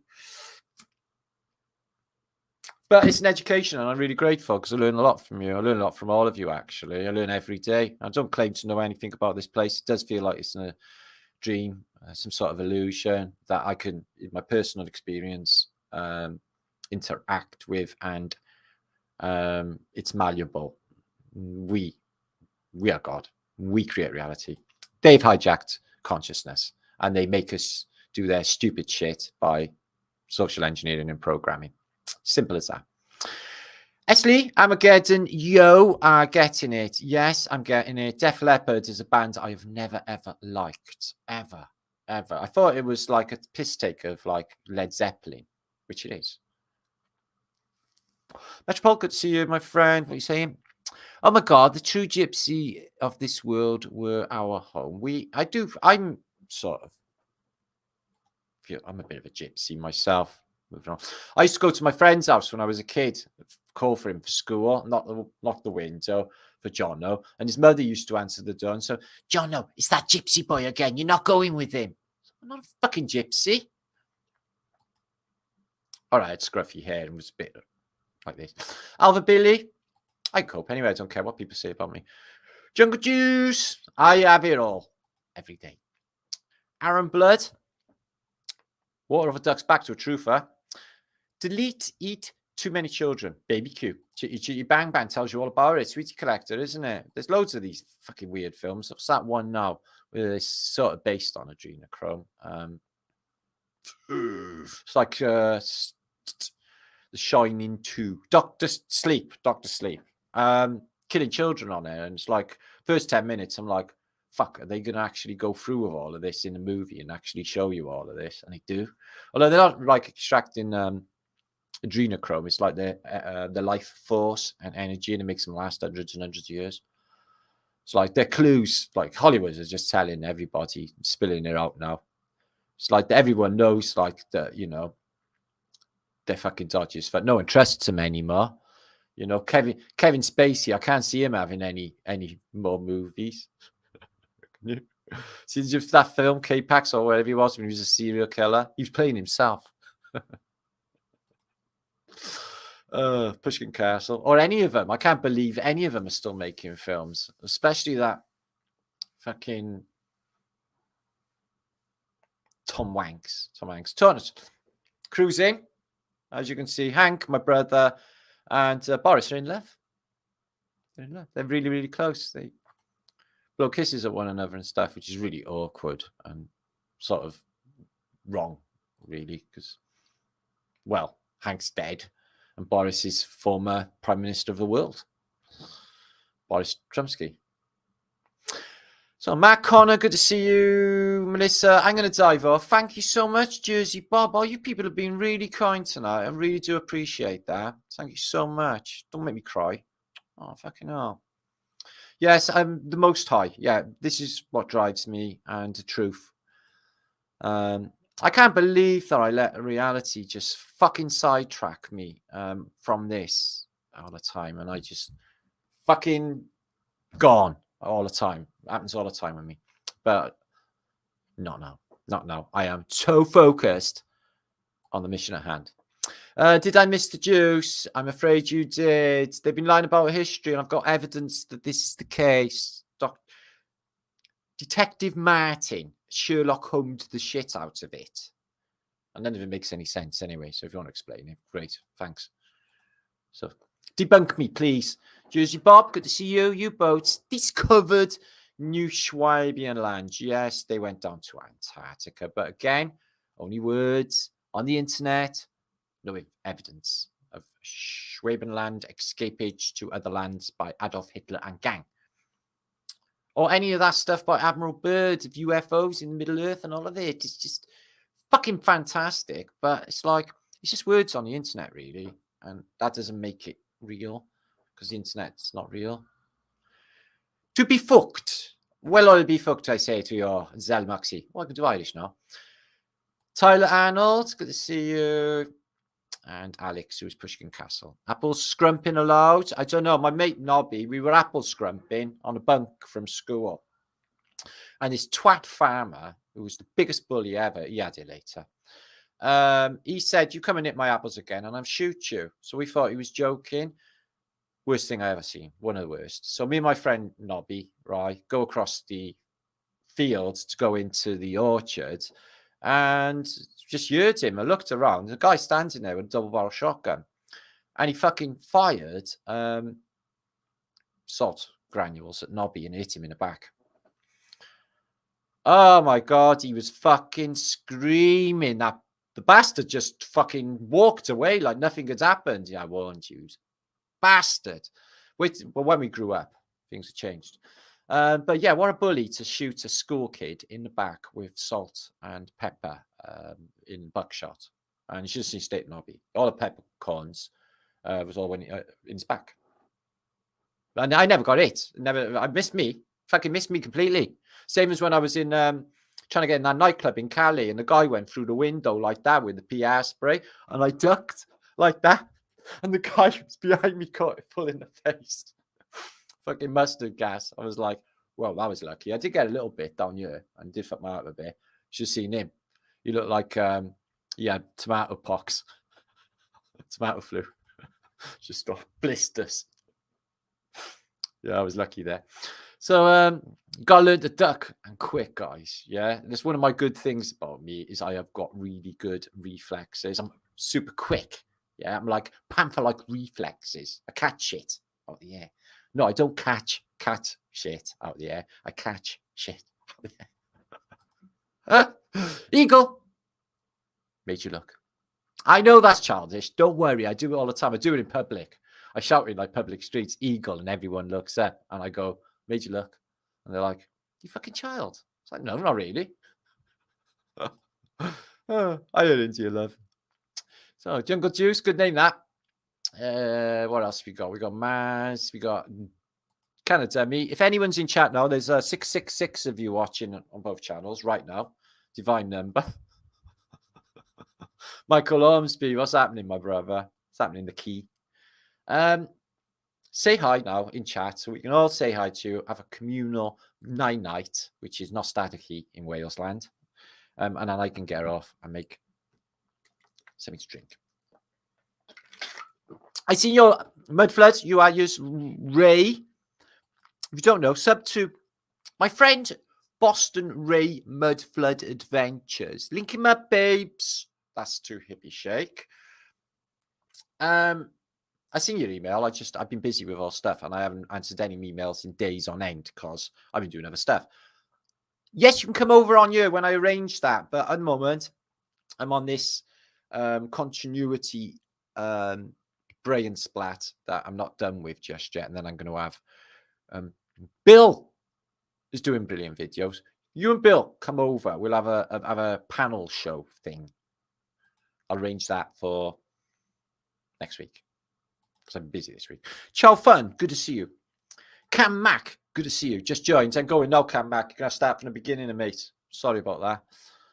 It's late in UK time. Hamster Cock says, hi. Hi, Hamster Cock. Good to see you. Whisper Jack, vape all cat turds. I don't agree with vapes. I don't think they've been tested long enough. I think everyone's going to have nasty shit happen later on down the road if you've been vaping. It's like, what are you doing really? Just breathing oils that are what? Yeah, and it's all that sticking on your vocal cords and stuff. I don't like the sound of that to me. So, tobacco is sacred, but only a bit. And it can be used for spiritual processes. Welsh Reese, good to see you, put it down, my friend. If you are Welsh. It says Welsh Reese, so I guess you are, and you've got the Welsh names. Hi, Reese. FE Nation, good to see you. 593 brilliant views for a Thursday night. And if I'm not here for flat a day because I've gone off and done something else, then I guess everyone can watch this. Makes perfect sense to me. There you are. So make sure to get over and Mudflood Rays. He's trying to get 1,000 subscribers. Okay, which is Ray. So I don't think he's that many far off. So I'll link him up as soon as I finish this video. Give him a sub. And my son, because he asked me. Corinne, good to see you. Ryan, good to see you. Rocklu reveal the mud flood is a dumb flood. I don't know what you mean. I don't know what you mean. It's a bit dumb, yeah. It's a bit stupid but it's a good idea actually to mud over the entire civilization and build on top of it and just dig a bit out. It's a great way to get rid of everything. Mud sucks, like literally. Try to work on it. Moonlight is cool, non-reflected of the sun. Me too, man. There you are, Ray, my little brother. You remind me of me. I know I was like proper far more naughtier than you. Fritz Patterson. Plenty of room. No more Brian Mushroom. I'm gonna mushrooms. Gypsy Lil, good to see you. And Newlin Kajadorable. I don't know what that is. Hello. Higher is the opposite of hello. Hello is hello. Higher is higher. Double flat thumbs to infinity fries. Don't worry too much about that. Lip Ship Rose cards. We're getting all like German names. So Merci beaucoup, danke, and thank you, and every other language. Das Bedanya. I was going to do Japanese then, but I didn't think I was going to attempt that. Good job. That's hello. All right then. Mac Lewis, great many advice. No. Curious Squirrel with Laurie. The best way to spend a Thursday night. Did you have a laugh? I didn't do too much comedy. I want to keep you on a good brain mashing usage, which we've done. So try and find out what's going on. You know, I'm good with the old, like, you know, I could take criticism. And Matt, you got that completely wrong. But I obviously haven't. Have I? Uh-oh. I love doing this shit. Right then. Peace and love to you all. Be good. Don't do anything I wouldn't do. martinlitka7@gmail.com. I'll just put that up on here if you need me. So please like, subscribe, click that little bell icon, because then they will pretend that they're notifying you, because 50,000 people should have been just notified that I just went live, and they never. And share. It makes all the difference to the algorithm. You don't understand. To do truthing on YouTube is apparently a rare thing. There's not that many left. I mean, truthy ones.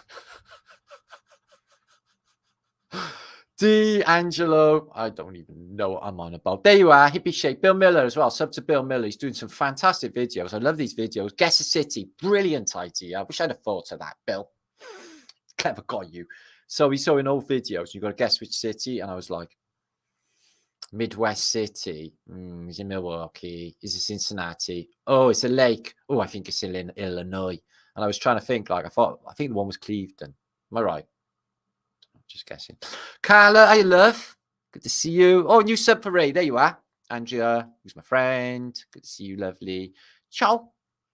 Jolly Man. Yay. I love that name. It makes you feel all like Jolly Man, because it says Jolly Man. Juicy Bob, if you've changed your icon. It's gone all like purple bud, which is brilliant. Took a photograph of your crop, did you? Misty World, thank you for sharing, everybody. Esley, I really do appreciate you being here tonight. I do appreciate the love and the vibration you bring to the community. Oh, thank you, Fiona. Love. Keeps an eye on you too. Nostar, lovely. And all the love and the vibration. Let's keep it magical. So, like when Martin turns up, as if by magic, Martin turns up. That's what's happened with antiquity, okay? As if by magic, it all just shit out of nowhere. And here it is. And then we've gone backwards since then. And now everybody's double retarded. They got this new weird, semi-automated, cross-gender sort of civilization all set up for everybody for the future, which I'm really not feeling, actually. And I'm not being old-fashioned. It just all seems like, well, satanic, which it is, isn't it? Well, it feels wrong anyway. Anyway, that's just me. Maybe I'm just old-fashioned. I don't know. So, Squid Sniper? No, I don't think so. I'm a bit old-fashioned, but I'm a child of the 60s, so yeah. Went through all that, didn't I? So, Time Shifter, amazing, incredible. I think that's a good bit of feedback. Thank you so much. Hope you enjoyed. And I hope you did have your Brian blown. So, new member in the house. Corinne. Well, I'm picking up some members. I got a member there as well. Corinne. and G as well. So fan-fucking-tastic. Wow, smashing it here tonight. That's brilliant. 690 washing. Boom shanker. May the seeds of your loins be forever fruitful in a belly of a woman. Be good. Go and do a kind thing today. Go and do a kind thing tomorrow. Make sure to keep that unconditional love going. Don't listen to any of the bullshit they tell you because it's not real. Tomato flu, you got now. Because otherwise you'd just be believing weird stuff like that, like tomatoes, flu. And that's stuff they believe, dry shagging. Wear these fur boots and you gotta believe me. It's true. Ozzy told you. Yeah. Although the doctor did say it's because basically tripping and smoking is all that you do. But in his defense, it wasn't detrimental to him later on in life, was it? I got bread making machine. Sharon. I'm fucking Sharon. Jesus. She looks like she's in the queue at Greg's or something. How can she be so famous and in a house in Hollywood when she looks like a proper British woman? You see, in the queue at Greg's or whatever. That's a poor analogy, but you know what I mean, guys. Okay. Peace and love to you all. I gotta go and just wrap it in shit now. Be good. Share, like, please, share, like stuff. Thanks for all the support as well. It was fantastic.